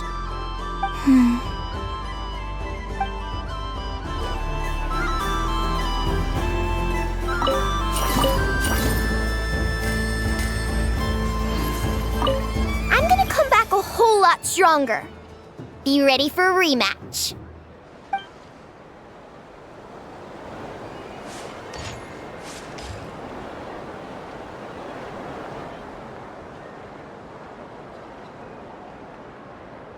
Well, well, look who it is. I heard someone went and disappeared on us the moment we let her out of our sight. They looked all over for you. Frankly, I didn't think you'd be back for Moon Prayer Night. Were you worried about me, Sandrone? You would like that, wouldn't you? Do you even hear what you're saying? It seems to me like you disguised yourself with festive headgear, just so that you could come see me on Moon Prayer Night and make sure I'm okay. You didn't even bring Polonia with you. You? I thought you couldn't see. I cannot. But I sense the confusion of those around us rippling through the Kuvaki currents. Based on what I know about you, let me guess what you're wearing. Is it cat ears? Shut up! I'm only here to protect the Fatui's interest in this territory. Running into you was pure bad luck. Really? But you were the one who asked Arlecchino to help everyone find my name. Columbina! Ugh! Just one more word, and I'll unscrew your vocal cords. It's Columbina hyposelenia now. Tell someone who cares. I've missed you, Sandrone. The whole time I was gone, I was thinking. I hope I get a chance to say some ugly words to you. Is that supposed to be a joke? Anyway, let's go play that game. What? You mean that frostfin whale? Yes. It's some kind of game where you get bitten if you step on the wrong tooth. Seems like fun. Who in their right mind would wanna... Because you're not a scaredy cat. Fine! You wanna play? Let's play. Don't complain when I kick your sorry butt. Lovely. You old geezer! I'm gonna beat the pants off you! Just you watch! I almost forgot. Sandrone? What is it now? You'd better not lose, or I'm going to beat your head in. What? Allow me to demonstrate since I'm feeling so nice.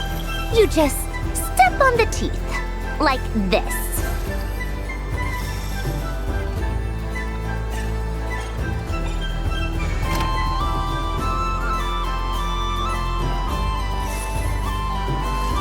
Which should I pick? I'm getting a bad feeling from this one. Sensing Kuvaki doesn't count as cheating, right? I want to switch.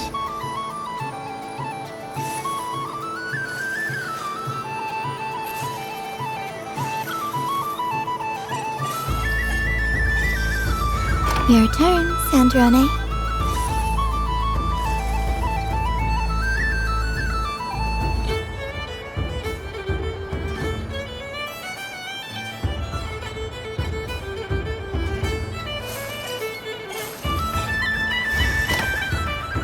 Don't come crying to me if you get bitten.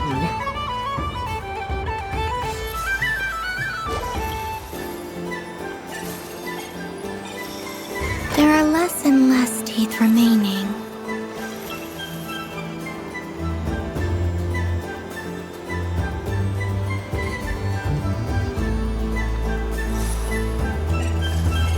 Huh? What's that noise?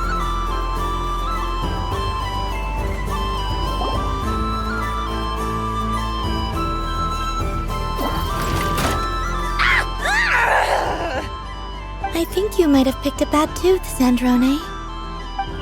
Shut it! Do you need any help? It seems like you're stuck. No! It's just a blasted toy! How is its grip this strong? Stop laughing! All right. Well, you lost. So just like I promised. Hey! What are you doing? Are you seriously? Hiya! Why you? Oh, just you wait! Rematch! Are you alright, Sandrone? That was quite a strong bite. Are your clockwork parts? Quit your fussing! I don't need it! Alright. I'll go first this time.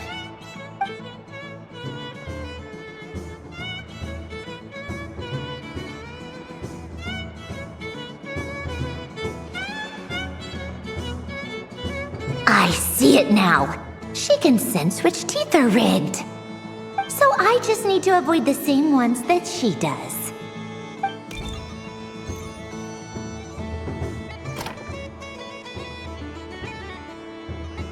This one... Seems fine. She avoided that one then? Now I've got you. All right, my turn.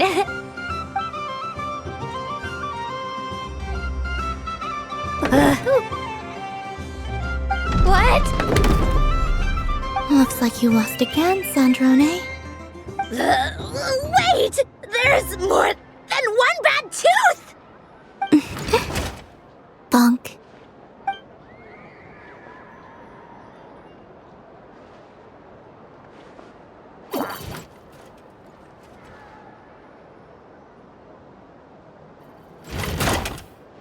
Stupid game! What idiot came up with this? Are you alright, Sandrone? You said some nasty things just now. Oh, I'm peachy. Should I let you bonk me on the head as well? Ah, forget it! Come on, bonk away. It can be your consolation prize for losing so badly. I told you, forget it! Gah, you've always been so annoying. Singing right outside my door, inviting yourself to my tea parties, going AWOL. And now you're off to the moon or something. Of all my days with the Fatui, the times I spent with you, Arlecchino, and Rosaline. They were my favorite. I will not forget them. Just as I shall not forget this moment. We'll always be friends, no matter where we are, right? Who'd want to be your...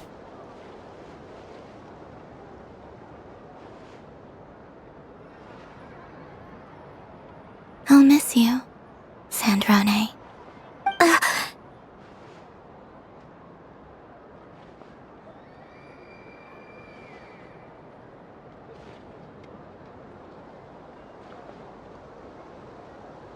Goodbye, Sandrone.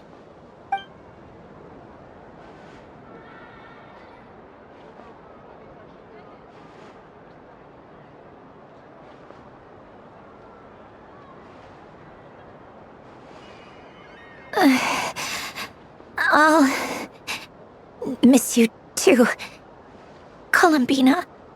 Sorry, what was that? Ah! Ah! Yeesh! No need to freak out. What's wrong? We've been looking everywhere for you. What do you want? Oh, nice ears.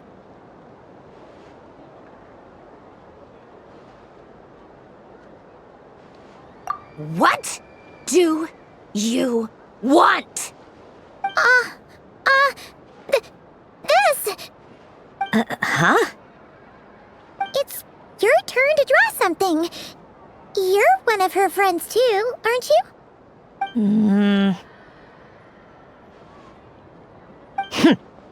Doesn't know how lucky she is. Sorry? Nothing. I'm done. Take it. Oh, that was fast. Oh, and one more thing. Last time we spoke, you mentioned you were interested in the Narcissan Kreuz Ordo's research, remember? There were too many people when we last met, so we didn't get the chance to do this. What are you talking about?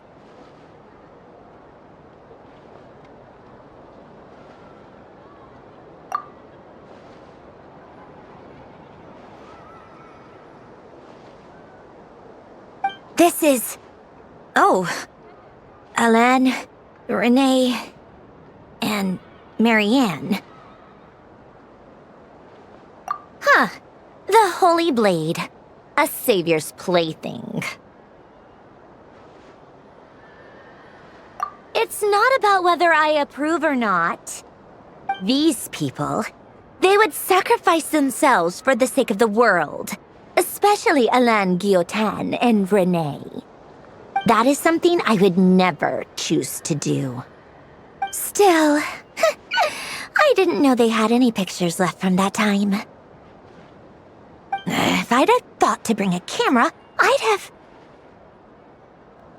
What? Yeah, of you being bitten by the frostfin whale and Columbina bonking you on the head. Tear it up! Now!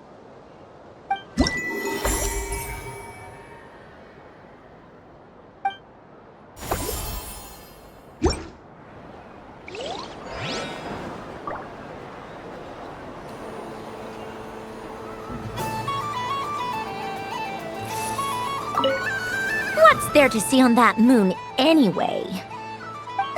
Let her go up there and cry alone. See if I care. You're giving me candy? That isn't like you. This had better not be some weird prank. Coffee flavor? I thought you hated coffee. It's extra strong too. Huh. You didn't do all this just for me, did you? Hey! Don't take it away! I never said I didn't want it. I mean, you can't unmake the candy now.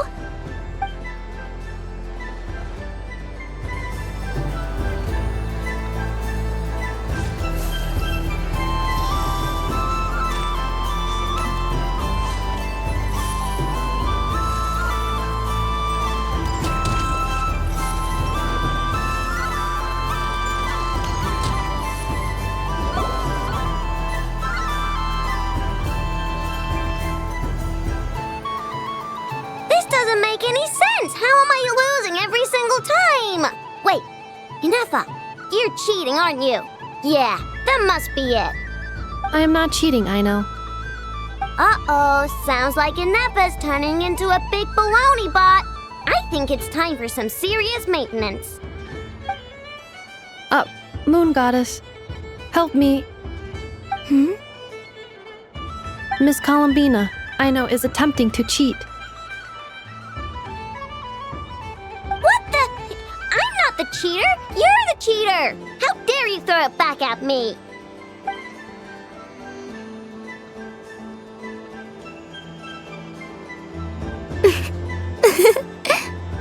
All right, fine. Let's all laugh at I know.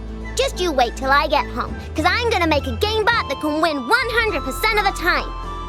Let's see you laugh when I come back and beat your butts. You'll all have your heads covered in stickers when I'm through with you. We came to check everything was okay after all that yelling, but,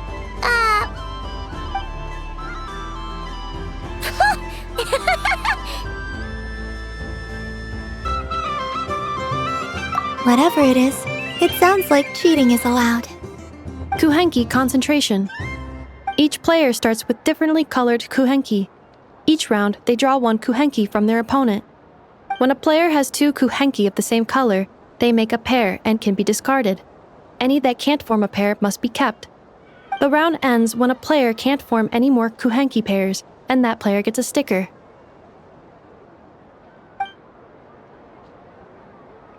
ooh, can 4 people play as well? That is fine, so long as the turn order is fixed beforehand. Alrighty then. In that case, the 2 of us will join as one team. Okay, but if you lose, you're both getting stickered. I don't want to hear any excuses. Sure. And if we win? If you win, only one of you gets to sticker someone else. I have taken to calling this. I know logic. Hey, lay off me, all right? Okay, so we're starting the game from scratch again, which means all my stickers so far don't count. Looks like Luonatar is the Kuhenki of honor for this game. Anyway, let's go clockwise, starting from Inefa.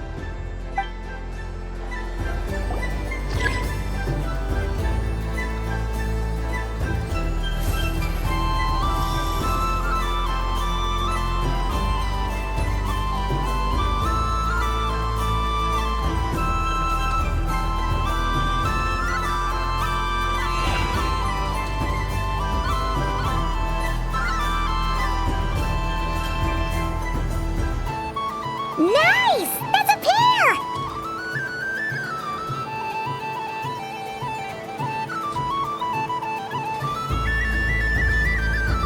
Go, go, fly!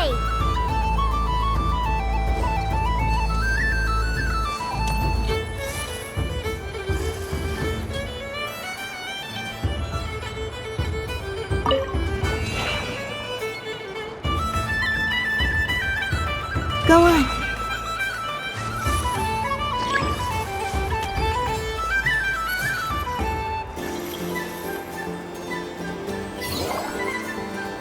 I have a pair.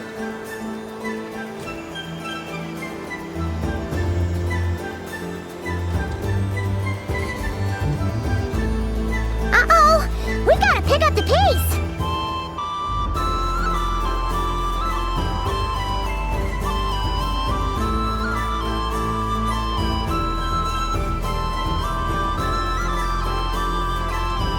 Phew, that was too close. I thought I was gonna lose.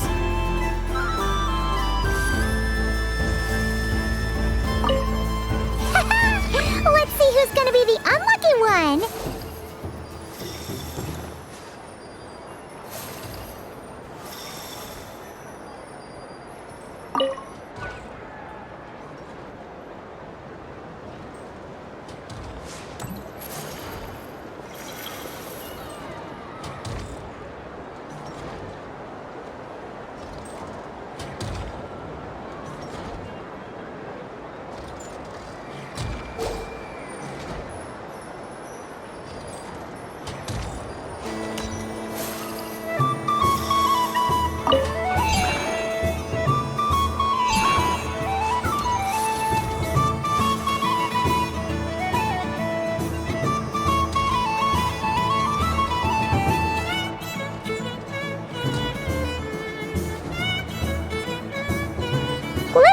pick a good one. What's it gonna be? You're looking very pleased with yourself there. What happened to being a huge Grumposaurus? I won. Duh.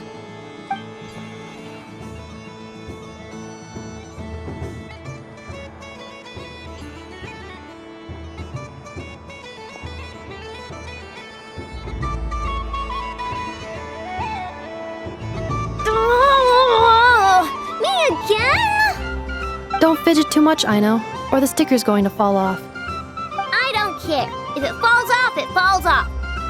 If a pair of Kuhenki get discarded, why not a pair of stickers? Huh? Huh?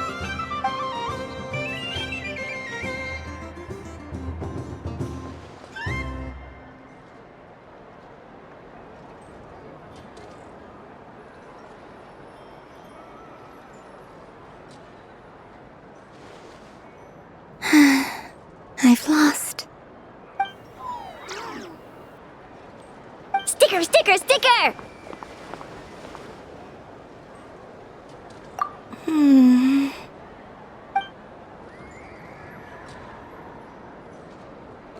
Cute! You think so? Shame. I can't see it for myself.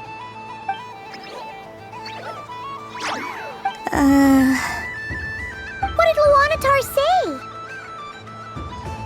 She said it looks so cute that she wants me to lose a few more rounds.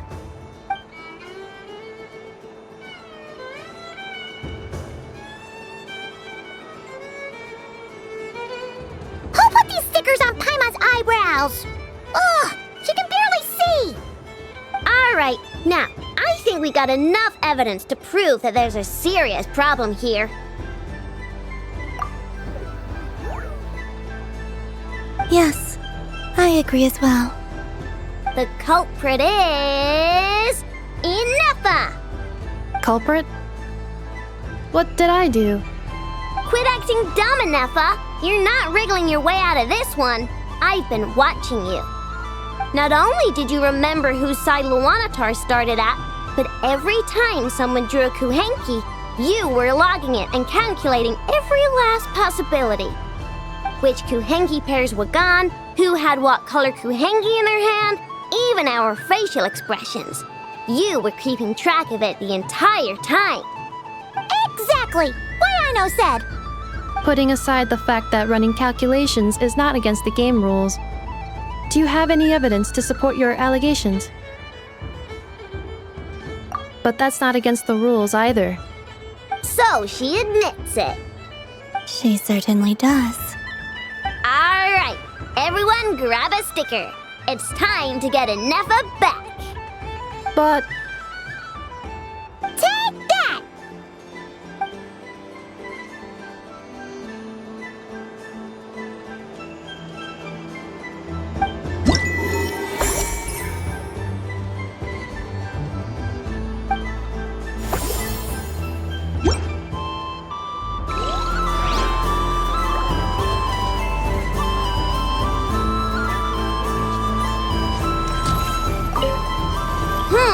I'm never playing games with you ever again, Inefa. Ooh, moon prayer candy? Sweet. Is it okay if I grab a whole bunch? Psst, Columbina, turn around. Use your huge cloak to block Inefa's vision. Yum. Oh, this one's even yummier. Ugh, the flavors are blending in my mouth. Ew.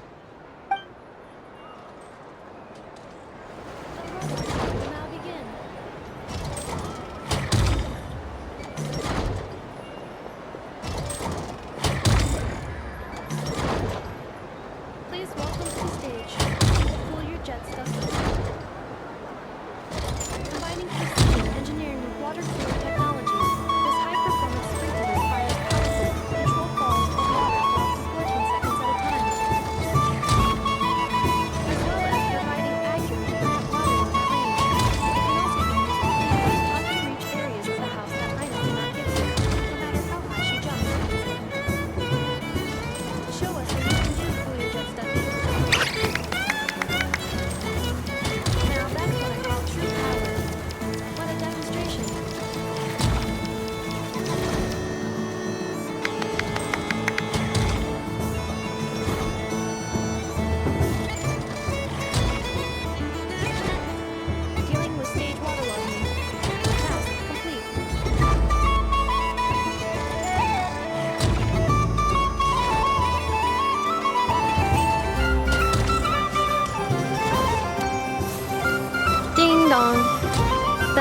robot show.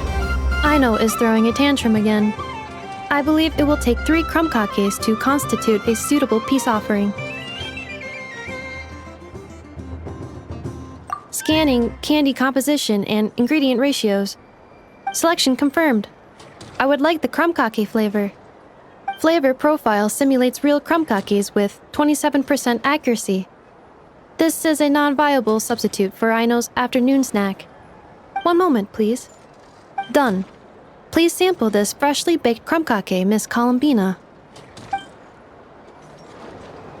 Ding dong. The next robot show will start in 5 minutes. We thank you for your patience. The robot show will now begin.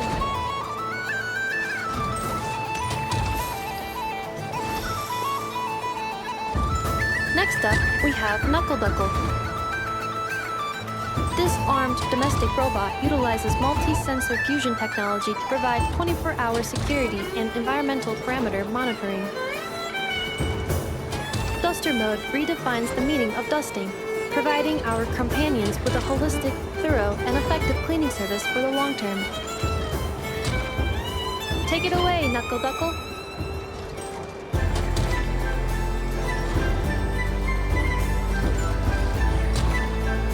Now that's what I call true power. What a demonstration.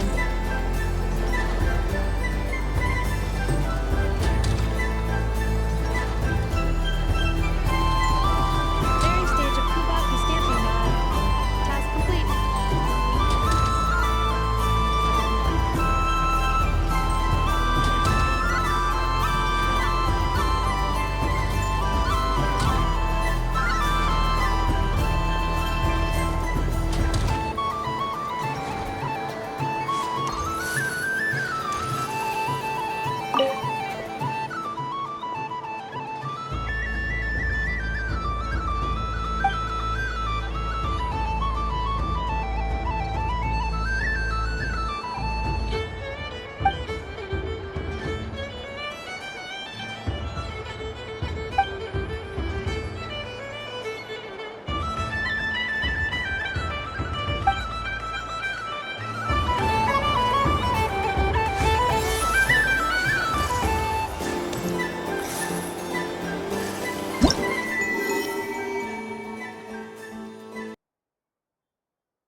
Done being a do-gooder yet? Thanks for coming here with me, Hat Guy.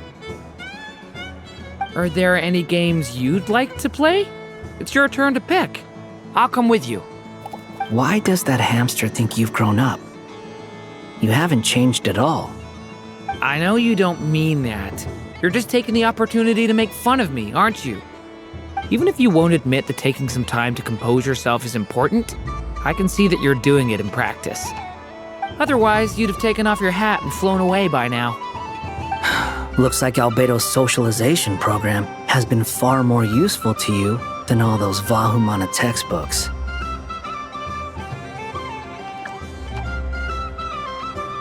A moon prayer candy for me? Thank you. It smells like baked apples and butter. It reminds me of Good Hunter, a restaurant in Mondstadt. I always have to resist the temptation to go there unless I'm ordering food. I understand your homesickness, Miss Columbina. I have a double dose of it, because both Simulanka and Mondstadt are my home.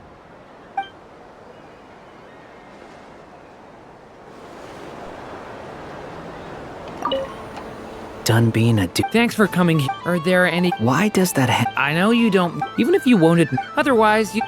Looks like Albedo's socialization program. I thought you'd actually spend your precious time doing something more worthwhile. Everyone has to take one? Well, fine. I'll take mine.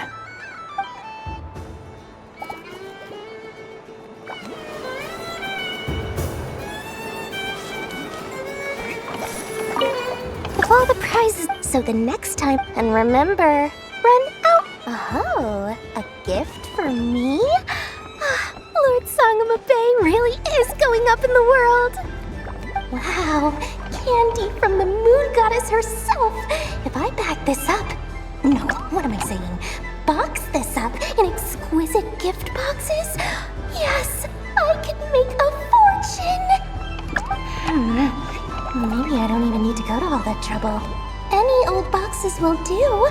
I just need to tell my customers that this candy is blessed by the moon goddess. Yeah, that ought to do it. Sounds like a plan. Time to have Erwa earn his keep when I get back.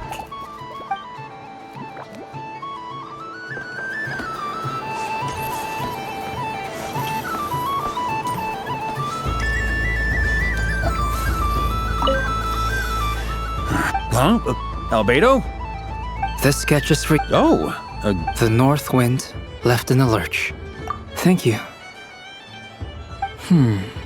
It seems I've picked lemon. It strikes a good balance between sweet and sour. This has piqued my curiosity.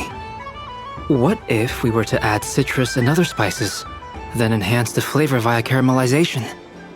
I wonder what the end product would be like. Perhaps I should take the time to try this out.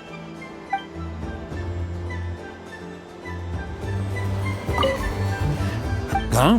Albedo? This sketch is for... Oh, The North Wind left in the lurch. Ooh, I get one too? Nice, thanks. What is that? Oh, it's so familiar. Don't tell me. Oh, I got it. It's like the candy jar dropped into a vat of today's boon.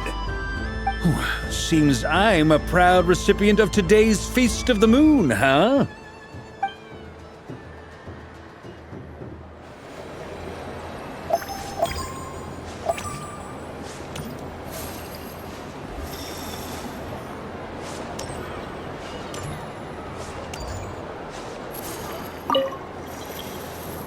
I've seen Linny and the other children play this game before. It would seem that it's not a bad way to relax, once in a while. Candy? Would you mind if I took a handful extra? I'm sure the children will enjoy them. I must say, Columbina, you really have changed. You never used to show this much consideration for other people, even when prompted. I'm sure Sandrone would agree when I say, I like the present version of you better.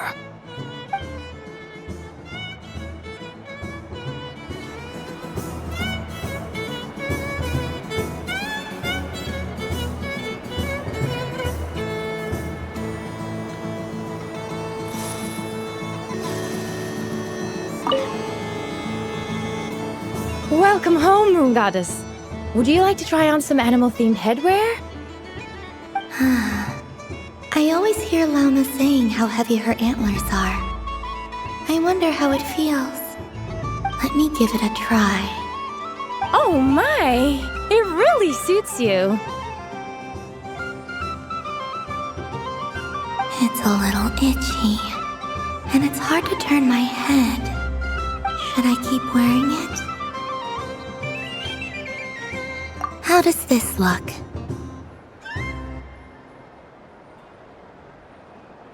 How does this look?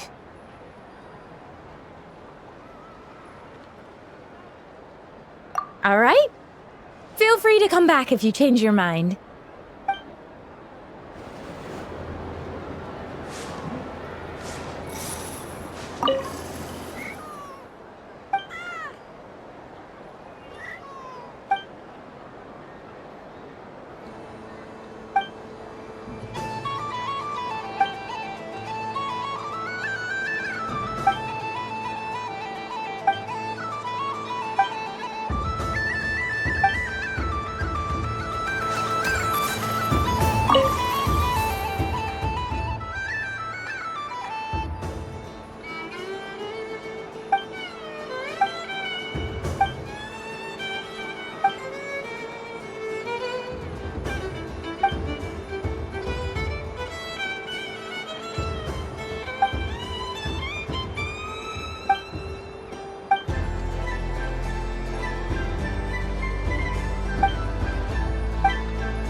That was fun. It's a shame Ashru doesn't like playing with water, or I'd have roped him in as well. Oh, a gift? You shouldn't have, Miss Columbina. Very nice indeed. Candy is one of many luxuries that the desert folk could never afford.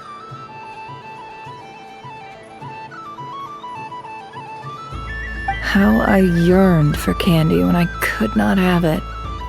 Yet, now that it is readily available to me, I never seem to crave it.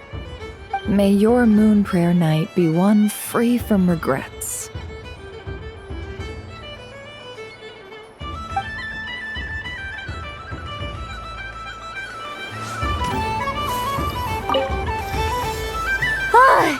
I just had a water fight with 2 Fatui Harbingers.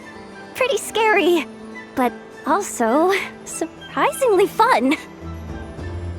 Aw, man, this feels kinda wrong. Like, shouldn't we be the ones giving you candy rather than the other way around? I guess I'll just take one. What flavor is that?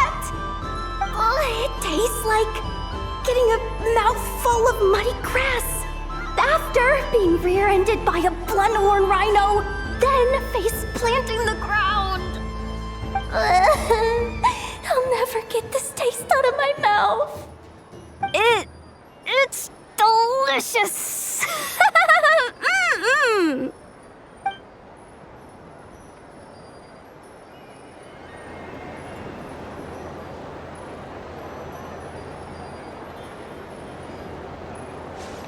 What's this?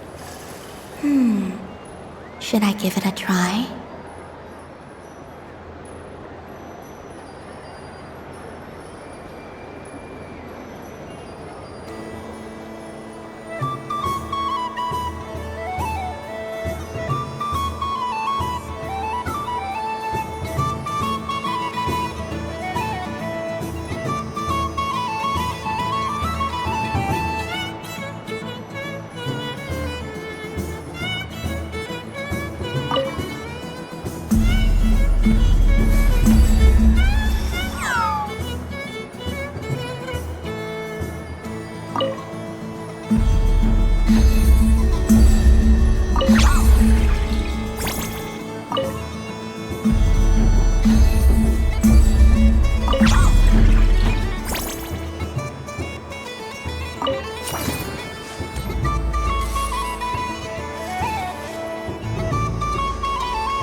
I prefer sunny days.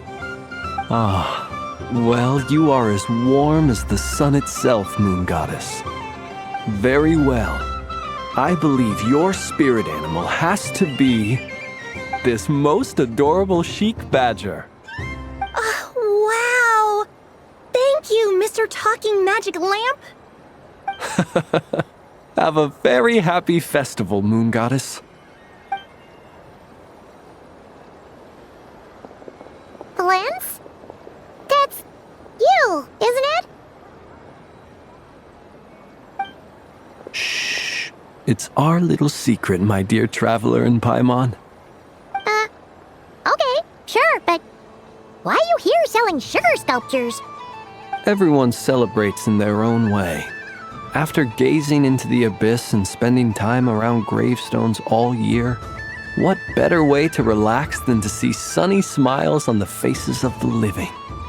Besides that, I like to think of myself as a fair judge of character. I dare say matching personalities to confection suits me rather well. That's not what Paimon was talking about. Aren't you afraid that your true identity might be exposed? Should I be? There is all manner of magic in the air this moon prayer night, thanks to the work of the great mages. I see Miss Columbina is hiding in plain sight. Why should I not do the same? Why miss this rare opportunity to enjoy a special evening in my true form? Fair enough. You got a point there. People who don't know you will probably think you're just a talking lantern. Well, now that we see eye to eye, What brings you here? Not a search for your spirit animal, I presume? Ah, well, actually... Here, see for yourself! Oh, this is... How wonderful. A beautiful idea. Yeah! We just met Barca, and he said that having everyone draw their own section was kind of boring. So, he did your bit for you. Ah, Varka. Ever the maverick. I see his artistic skills are truly one of a kind. In that case, I shall paint something on Mr. Albedo's behalf in a short while. What? Why not now? Ahem. Welcome home, Moon Goddess. Phew, that was close. Hello, Flins. She recognized you right away! What keen eyes you have, Miss Columbina. Especially considering they are shut. I did not see you. Rather, I sensed you. I can sense the fluctuations in Kuvaki all around me. One would expect no less of the Moon Goddess. Might I interest you in some candy? Yes, please. Excellent. I shall make some for you right away. Hmm? Something the matter, Miss Columbina? What about my spirit animal? All the other children carrying sugar sculptures are talking about it. Wait, is she taking the test seriously? Ah, my apologies. How could I neglect that? You are quite right, Miss Columbina. Every one of us has a magical creature living in their heart. Would you permit me to help you find yours? Yes, please. Do you prefer the day or the night? Night. Which of the 4 seasons is your favorite? Winter. Think of a perfect day. What is the weather like? Sunny, rainy, or perhaps cloudy? Rainy in the morning, sunny at night. What kind of answer is that? Forests, lakes, and open seas. Which do you prefer of these? I like them all. Imagine you opened your very own shop. What would you sell there? Moonlight, I think. Wow! Paimon would totally shop there.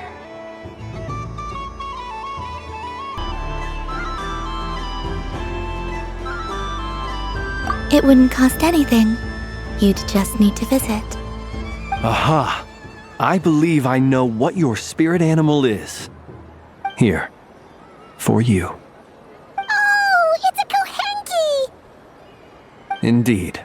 A free-spirited being with a deep love for all things here in Nodcry, who selflessly lends her aid to as many people as she can reach. It is the perfect fit for you, Miss Columbina. Thank you. It would be my honor. But you shall have to forgive me. We have known each other for quite some time. I doubt there is any answer I could give that would come as a surprise to you. So instead, would you accept this sugar sculpture as a token of our friendship? It's a lantern. Hey, why don't you two go enjoy your candy over there? Paimon wants to try out this spirit animal thing too. Right, Flint's? Come on, play ball. I got this drawing done. But I want to hear Paimon's answers. Ah, but it'll probably take ages. Paimon's a complex soul. And we don't want your candy to melt while you wait, huh? Oh. Okay then.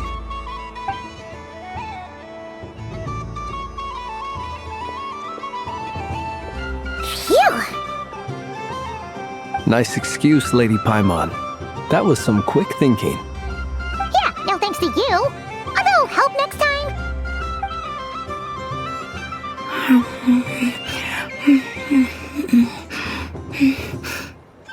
It's sweet.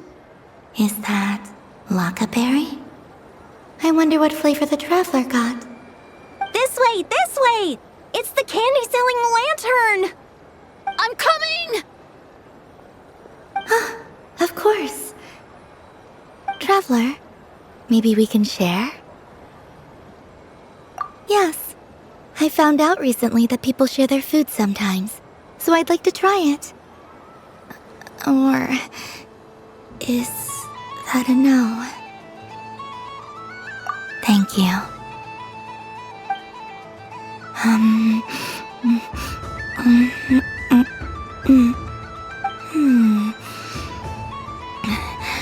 Yours is a little more sour than mine. Here, you try it. Amazing. My sugar sculpture has shrunk, yet my heart is filled with feelings of sweetness. I will remember this feeling. Sure.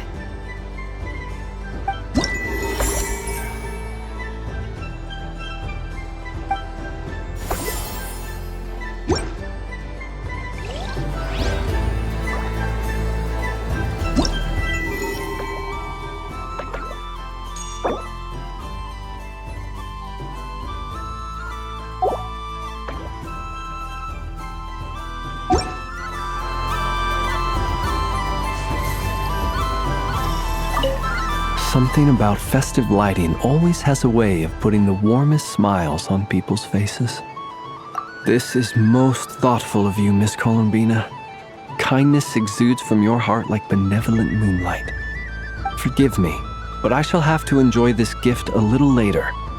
I hope that the flavor I chose is not the only one of its kind.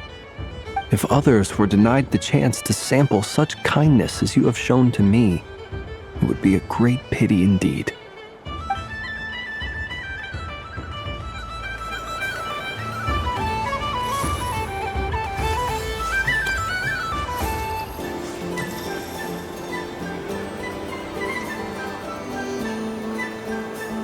I wish for a never-ending supply of laka berries. What a humble wish. Probably written by a child.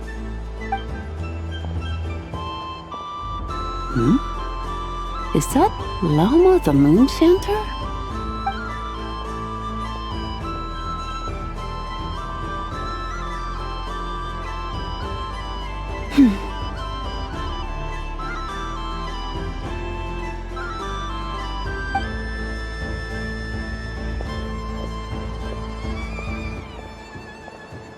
I wish that the long plume ibises would stop biting me.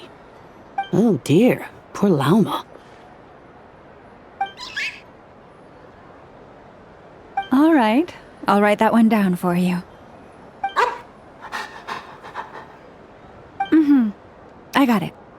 While everyone else is celebrating Moon Prayer Night, you're as busy as ever. I don't mind.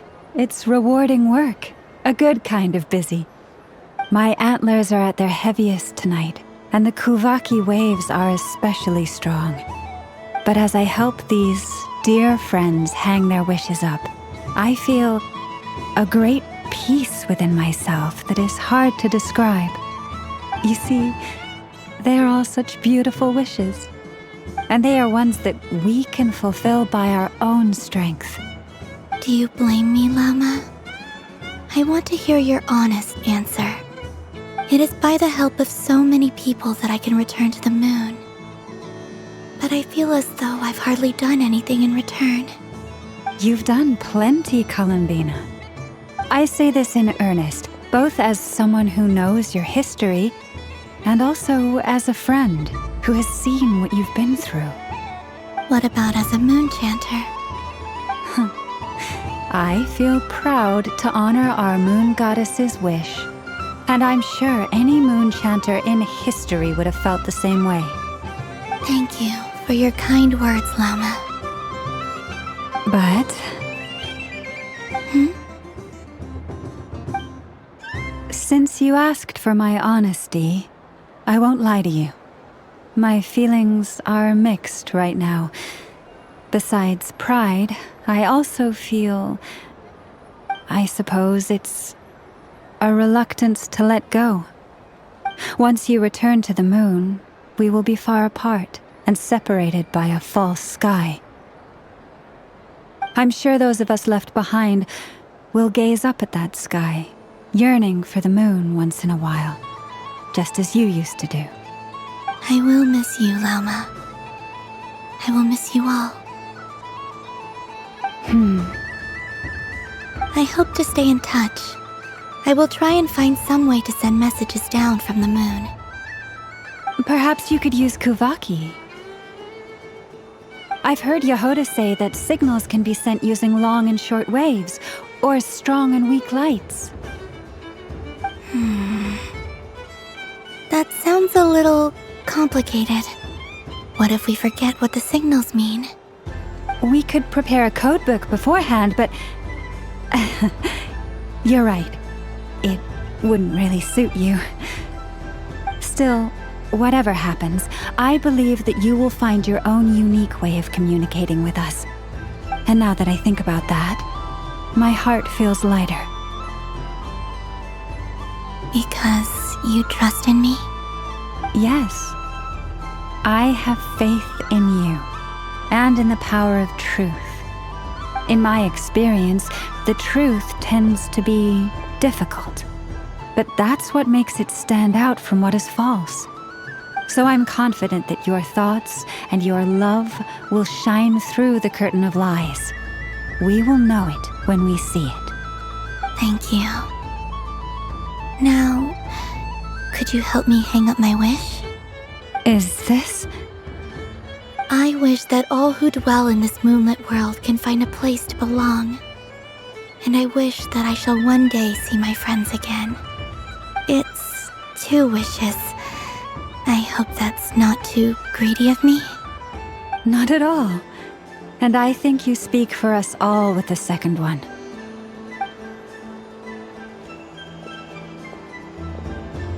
I shall continue to pray until the day that all of these wishes come true.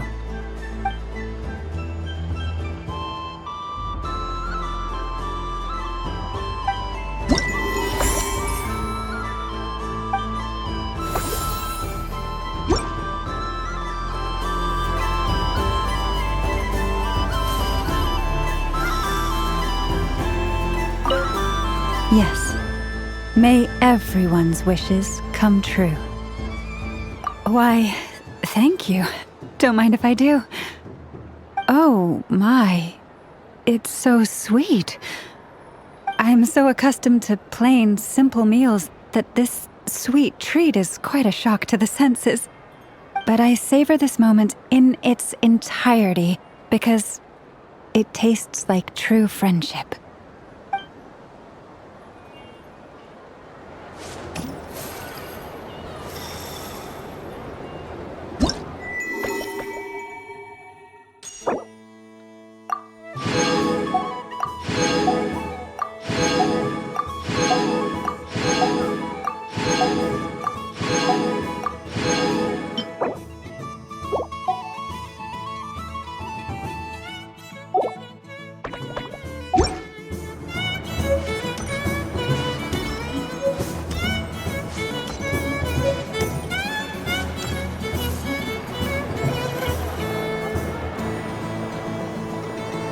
Dodoco's Whirligig!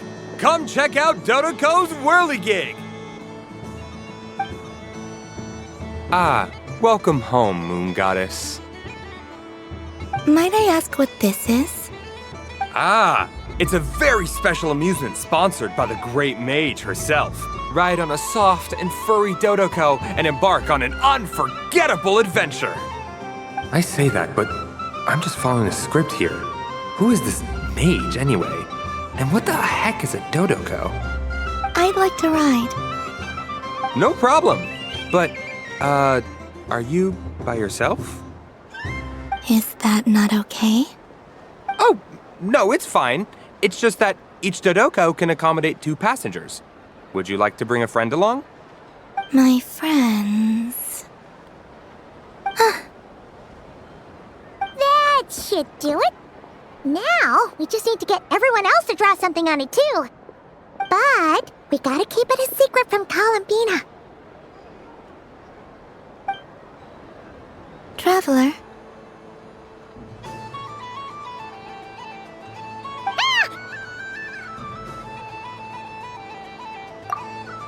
I want to go on that ride. Will you join me? Let's go then. Don't worry. Paimon will do the rounds. You go have fun.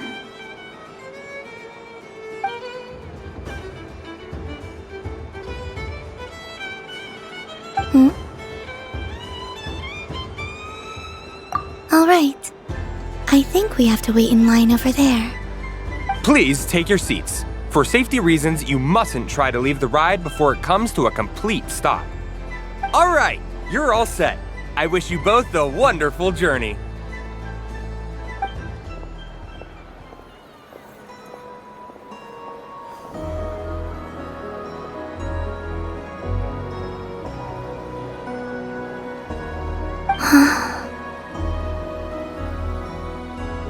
Not bad. It reminds me of riding a moon lane. Sometimes, the Kuhenki circle around me like this, playing their beautiful melodies. Yeah, I'm going to miss them.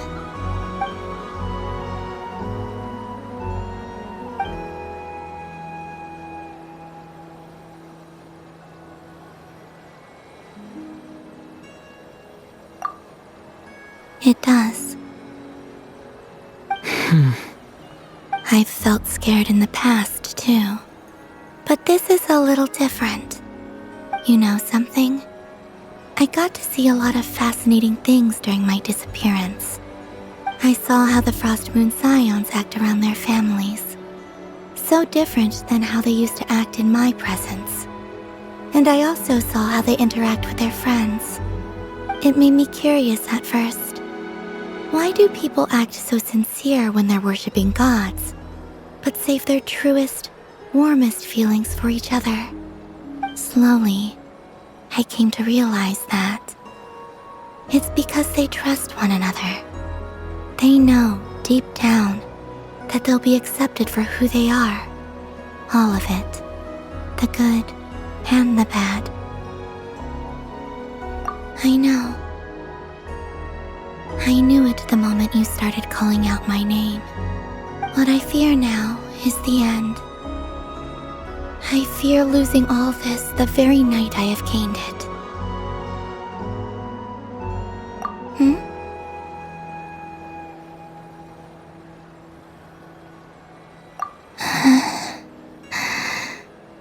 Thank you for this conversation. Thank you for listening to me. Don't worry. This fear I have, and the unknown that awaits me, they cannot hurt me. Not when I possess a treasure far greater. I just want you to remember this version of me, the real me, on this final night together. Dear passengers, Dodoko's awesome adventure has come to a close. Please leave in an orderly fashion, and we look forward to seeing you again in the future. Don't want the journey to end, huh? Don't worry, you two. There's always another adventure waiting just around the corner.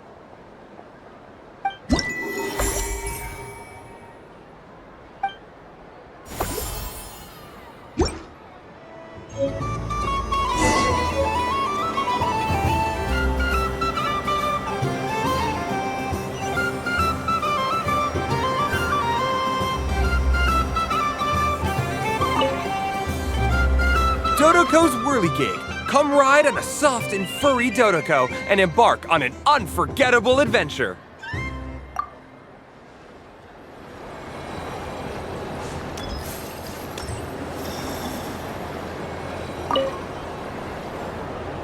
Traveler. Hey there, Kalamina!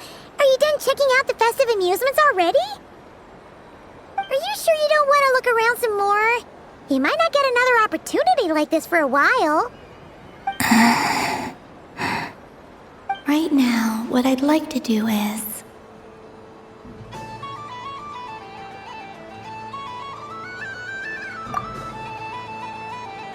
Oh! Don't mind if we do. Whoa!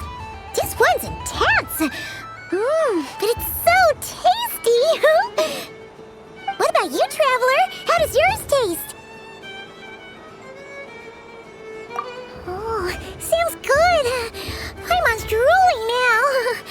Are there any more Smetana candies in the box? Yes, I believe so. Okay, gotcha. Let's see.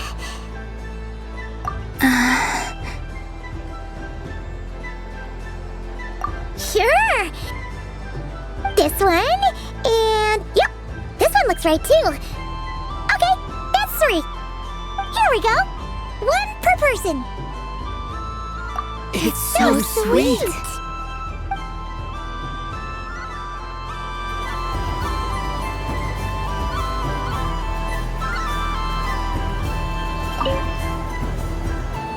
Traveler, Paimon. Columbina! Finished with the festival already?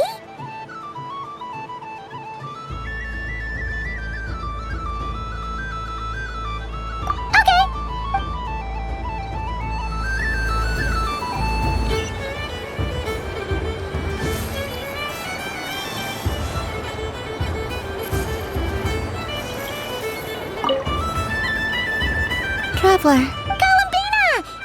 Finished with the festival already? Really? You're sure you don't want to have a little more fun out there? Final answer. Yes, I am sure.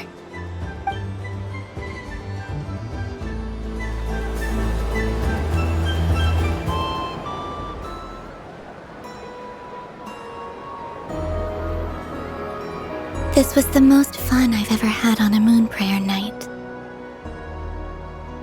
Everywhere I went, people were saying, "Welcome home," and there were friends at every turn. I only wish it could last longer than one night. Oh.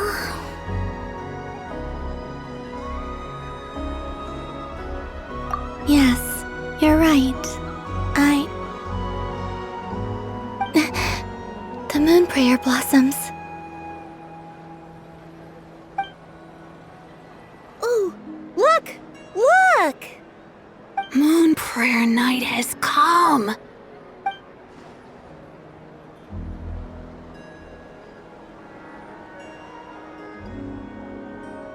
The moon.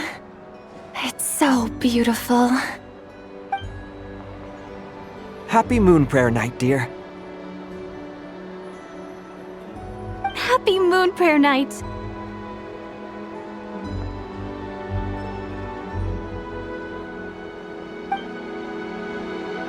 Happy Moon Prayer Night.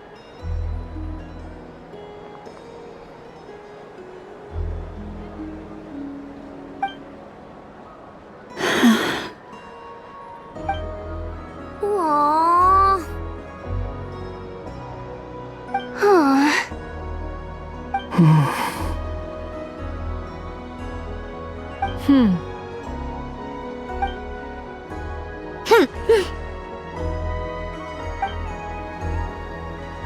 Time flies when you're having fun.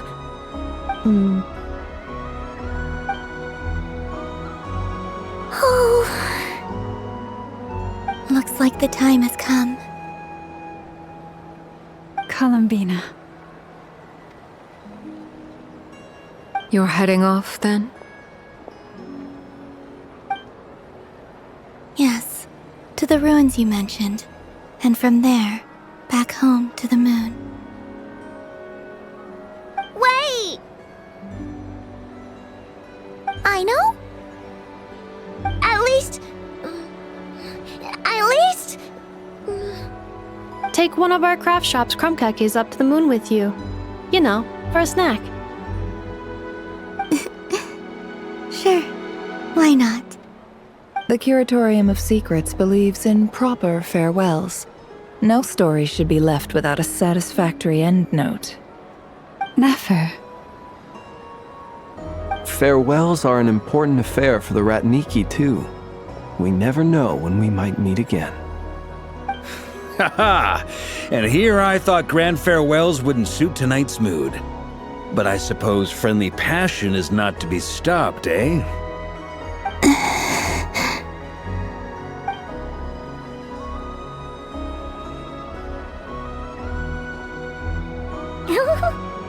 We made a little something for you, Columbina. Ta-da!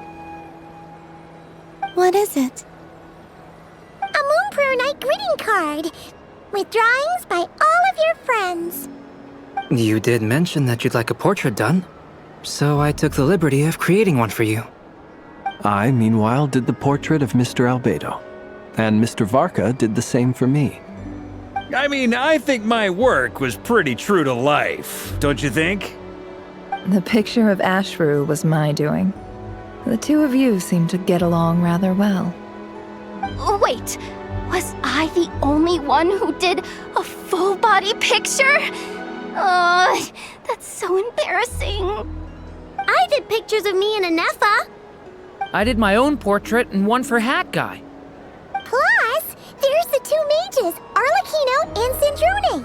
So, if you ever miss us, just flip the card open and we'll all be right there with you. I don't know what to say. Thank you so much, everyone. This whole Moon Prayer Night was more than I could have ever asked for. It is the greatest gift I have ever received. Llama, I figured it out. Figured what out? Remember how the Frost Moon Scions used to use milk as invisible ink to write hidden messages? That was a very long time ago. Oh, are you saying? Yes. When I miss you all, I shall use Moonlight in the same way, to write words that only you can see upon the moon itself. Wow, that sounds lovely. Quite. But how will we see them? Simply open your windows on nights when the moon shines bright, and the moonlight will naturally flow towards the words I have written. That sounds most fitting indeed. Very true to form.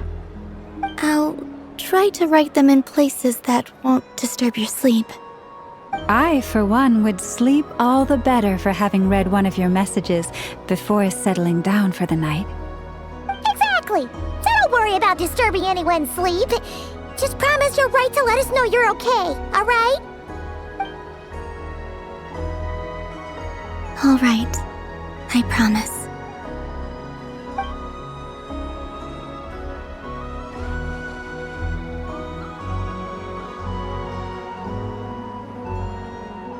In that case, Columbina. I'm ready.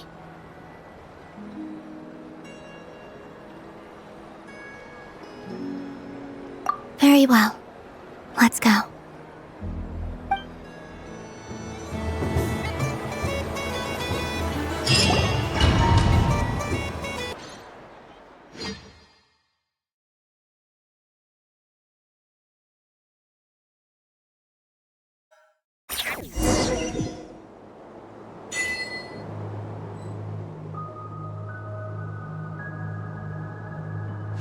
In just a few moments, I will be gone.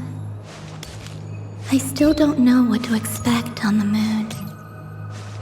Will I really be able to send messages to my friends? The Kuhenki, the animals of Not Cry. I'll never get to see them again. I wonder where I'll be when the next Moon Prayer Night comes.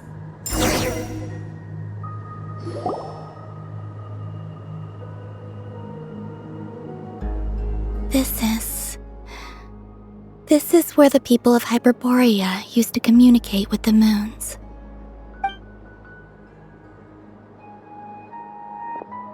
Eternal moon, frost moon, iridescent moon. When the power of all three converge, the gate to the moons shall open. Moon marrow preparations are complete. Only the final step remains.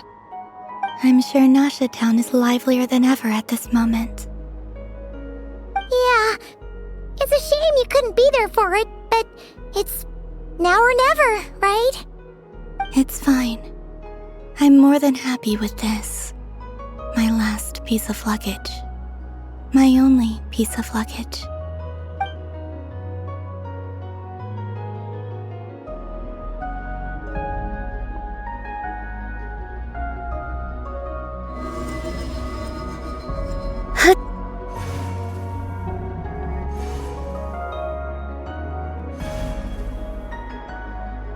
I can already feel the moon calling to me.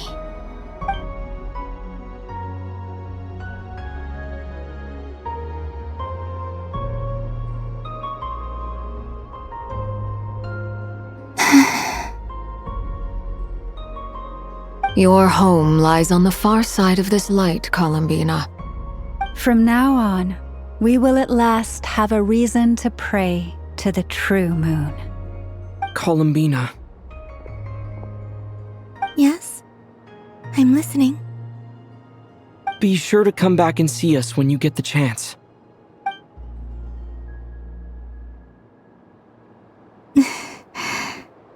Of course. But if that chance doesn't come, then remember that you have friends on this planet. People who will miss Columbina. Yes, I will. Thank you for everything you've done for me. And remember, come night or day, the moonlight shall always connect us. Well then, farewell, my friends.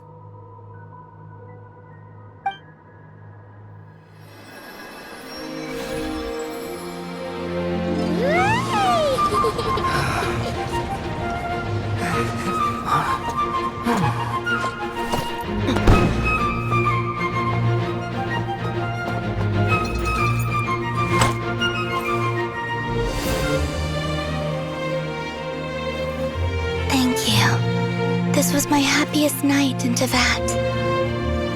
Farewell, Columbina.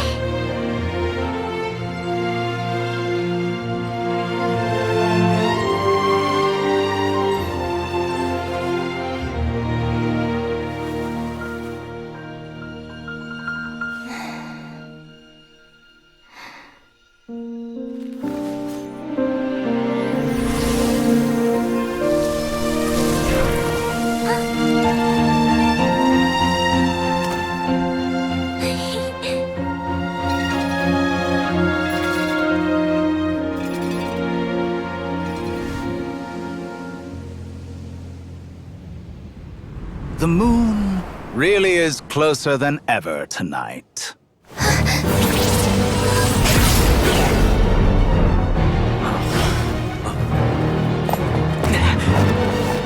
Columbina.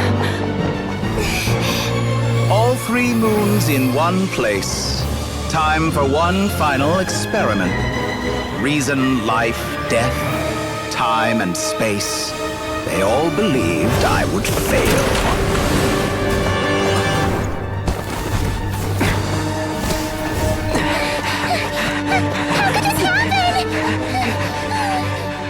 But Teyvat's primordial power never did belong to the throne of heaven. And now, they are mine.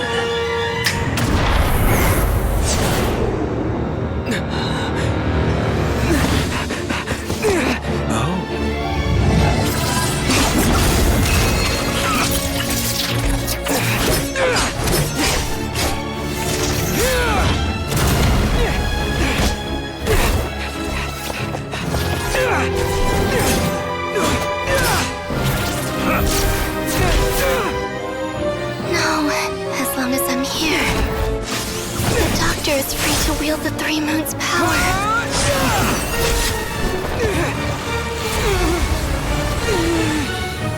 It's the only way.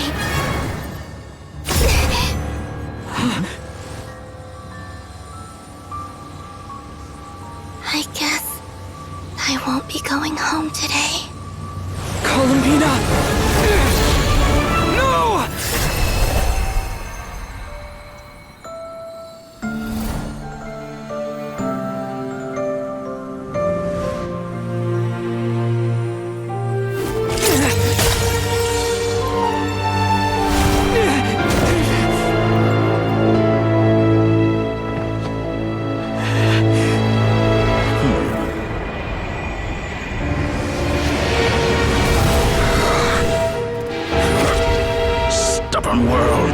not try to control me!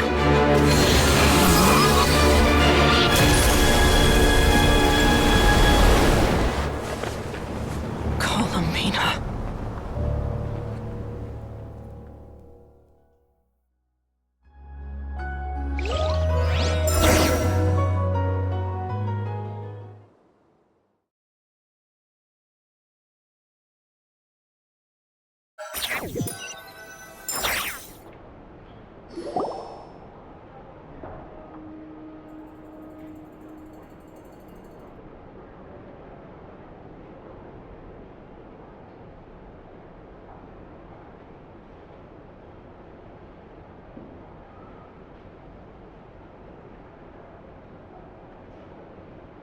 Are you all right?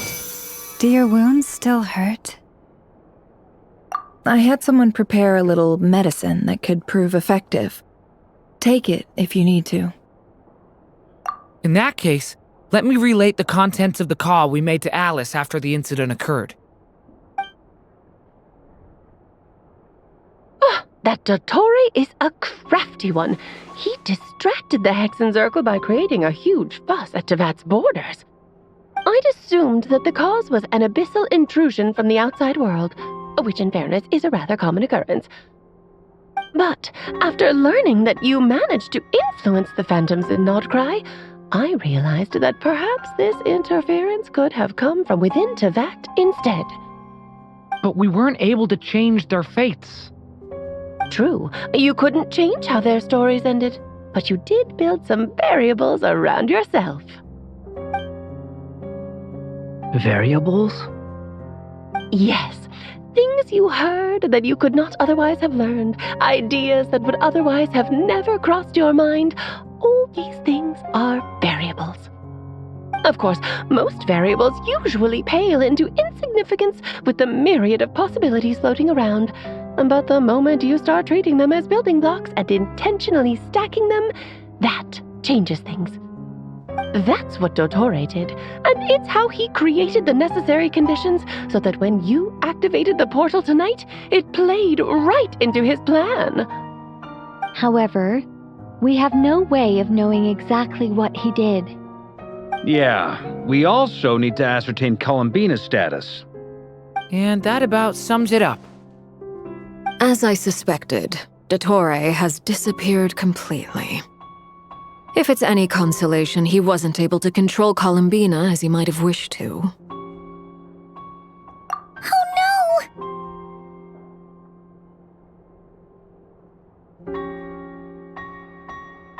What? She did what? All we saw was Dottore appeared and used some kind of power. The next thing we knew, he and Columbina were gone and you were falling into the sea.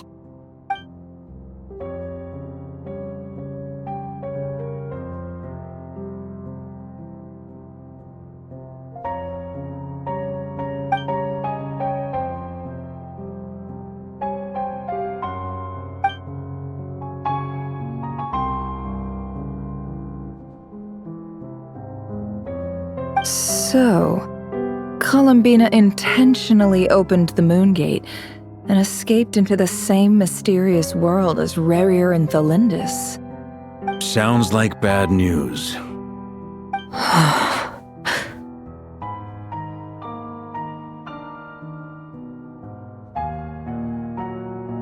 Seen in that way, the Trilunar Syzygy and Rerir's emergence, Dottore might have been pulling the strings in both cases. According to Miss Alice, he is attempting to transcend his destiny and finish an experiment that only a god might complete. An utter lunatic. Wait a sec, where's Hat Guy? Seems like he'd want to be here for this. He took off with the Dodo communication device after we spoke to Alice. He said he had a hunch that he wanted to investigate by himself. The look on his face was terrifying. I've never seen him like that before.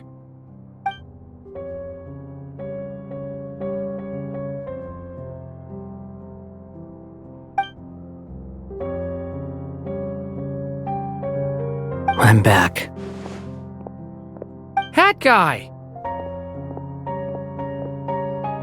I went to look for the Hyperborean phantoms again.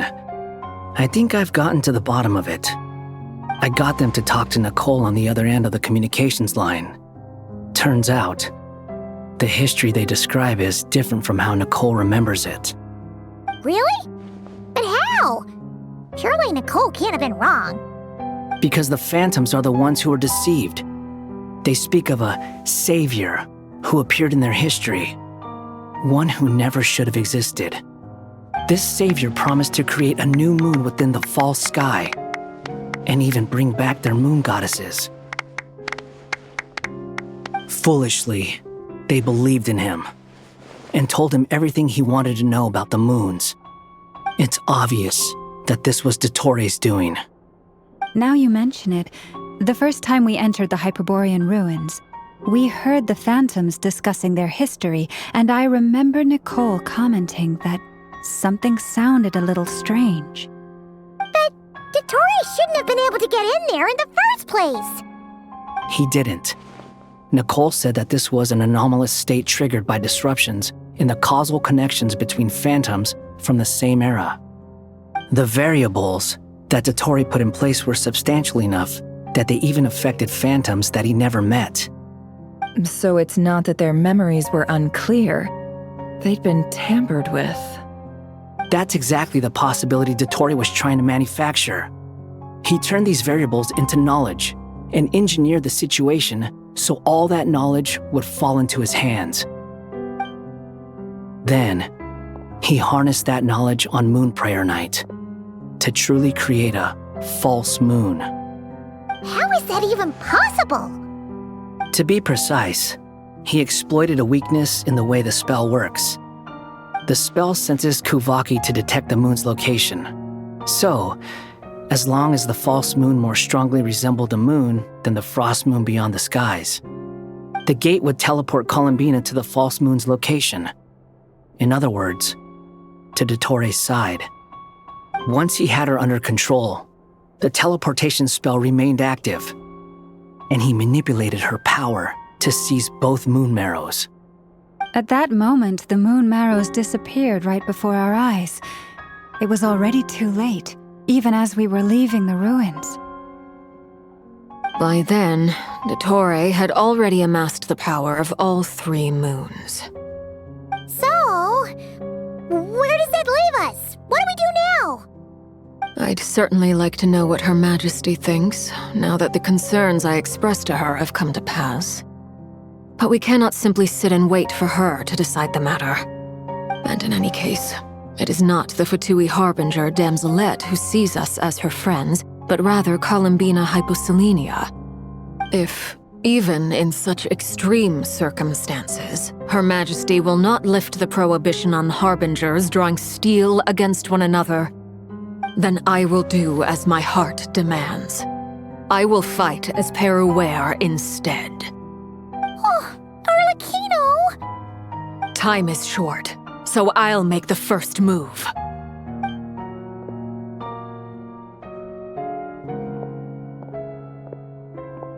Whew.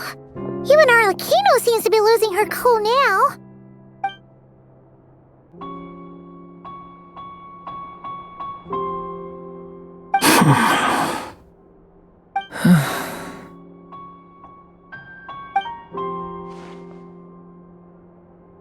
All right. Lose those dejected looks for a moment and let me get a word in. It looks bad, I won't lie. Very bad, in fact. So Dottori's pulled some real dirty tricks to gain the upper hand. For now. And yeah, it's to the point where even the mages say that his variables have affected destiny. I'm not so sure, though. Many have told me that Tevat's destiny is fixed, and that does appear to be the case. Well, what makes Dottori so sure he'll be the exception? And since he was able to stack these variables up, who's to say we can't do the same? You of all people should not be discouraged, traveler from afar. This isn't over yet.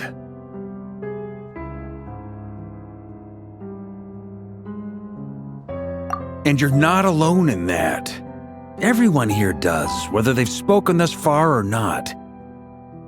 But none of us are the type to sit back and wait for the sun to shine again. That's exactly how a knight should roll. If they knock you down, you get back up and get back in it. Don't forget, Honorary Knight, you're a legitimate member of Mondstadt too. Mark is right. This is far from over. Dottoro's already way overdue a butt-kicking given his past shenanigans. And after this, he's earned himself a double dose. That's what I'm talking about. How's everyone else feeling? I'll use Kuvaki to investigate Columbina's whereabouts. I am not ready to give up either. Leave the intel gathering to me. Whatever happens within Nodcry's borders, when the Curatorium of Secrets wants to be in the know, we always find a way. Aino and I will do all we can to support you. We will attempt to reverse engineer Dottori's actions and seek a breakthrough that way. Alice and Nicole are busy dealing with an emergency at Tevat's borders, so they can't return just yet. But they're both very angry about this. They've asked Albedo and me to act on the Hexen Circle's behalf and do everything in our power to fight back against Dottori. Are you ready then? We're going to have to conduct a lot of research, even in the early stages. I'll do my best. As for me, I'm pretty familiar with Dottori's way of doing things, so I can try to predict his next move. I'll help with your investigation. Nice! Looks like we have our basic division of labor. I'll get in touch with Flint's and Itlua, get them to have a chat with their Starshiner. It couldn't hurt to bring the Lightkeepers on board as well. At the same time, I'll pass on instructions to the Knights present in Nodcry to assist the Lightkeepers and other organizations in ensuring the safety of those living here. Yeah! We'll show him! That's it then. Good luck, everyone.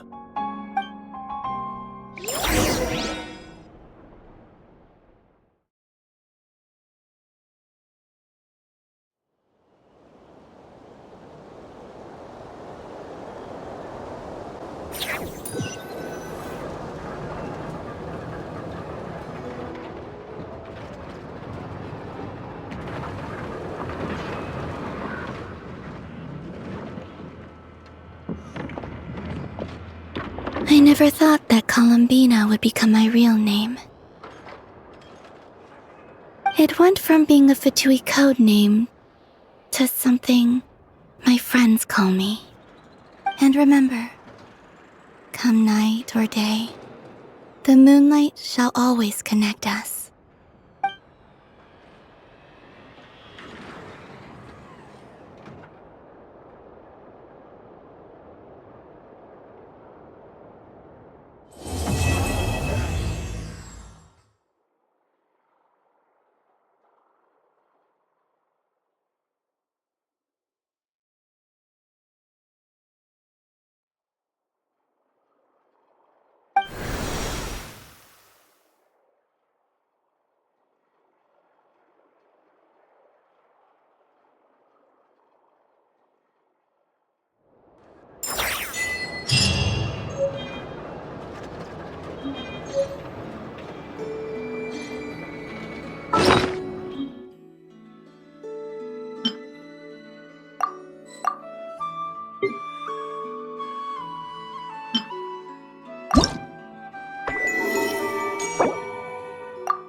If ever you find that the animals in Nodcry behave in ways you do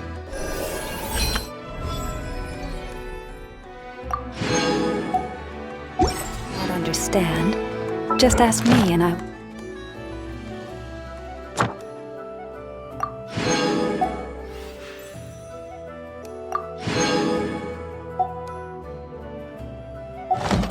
explain.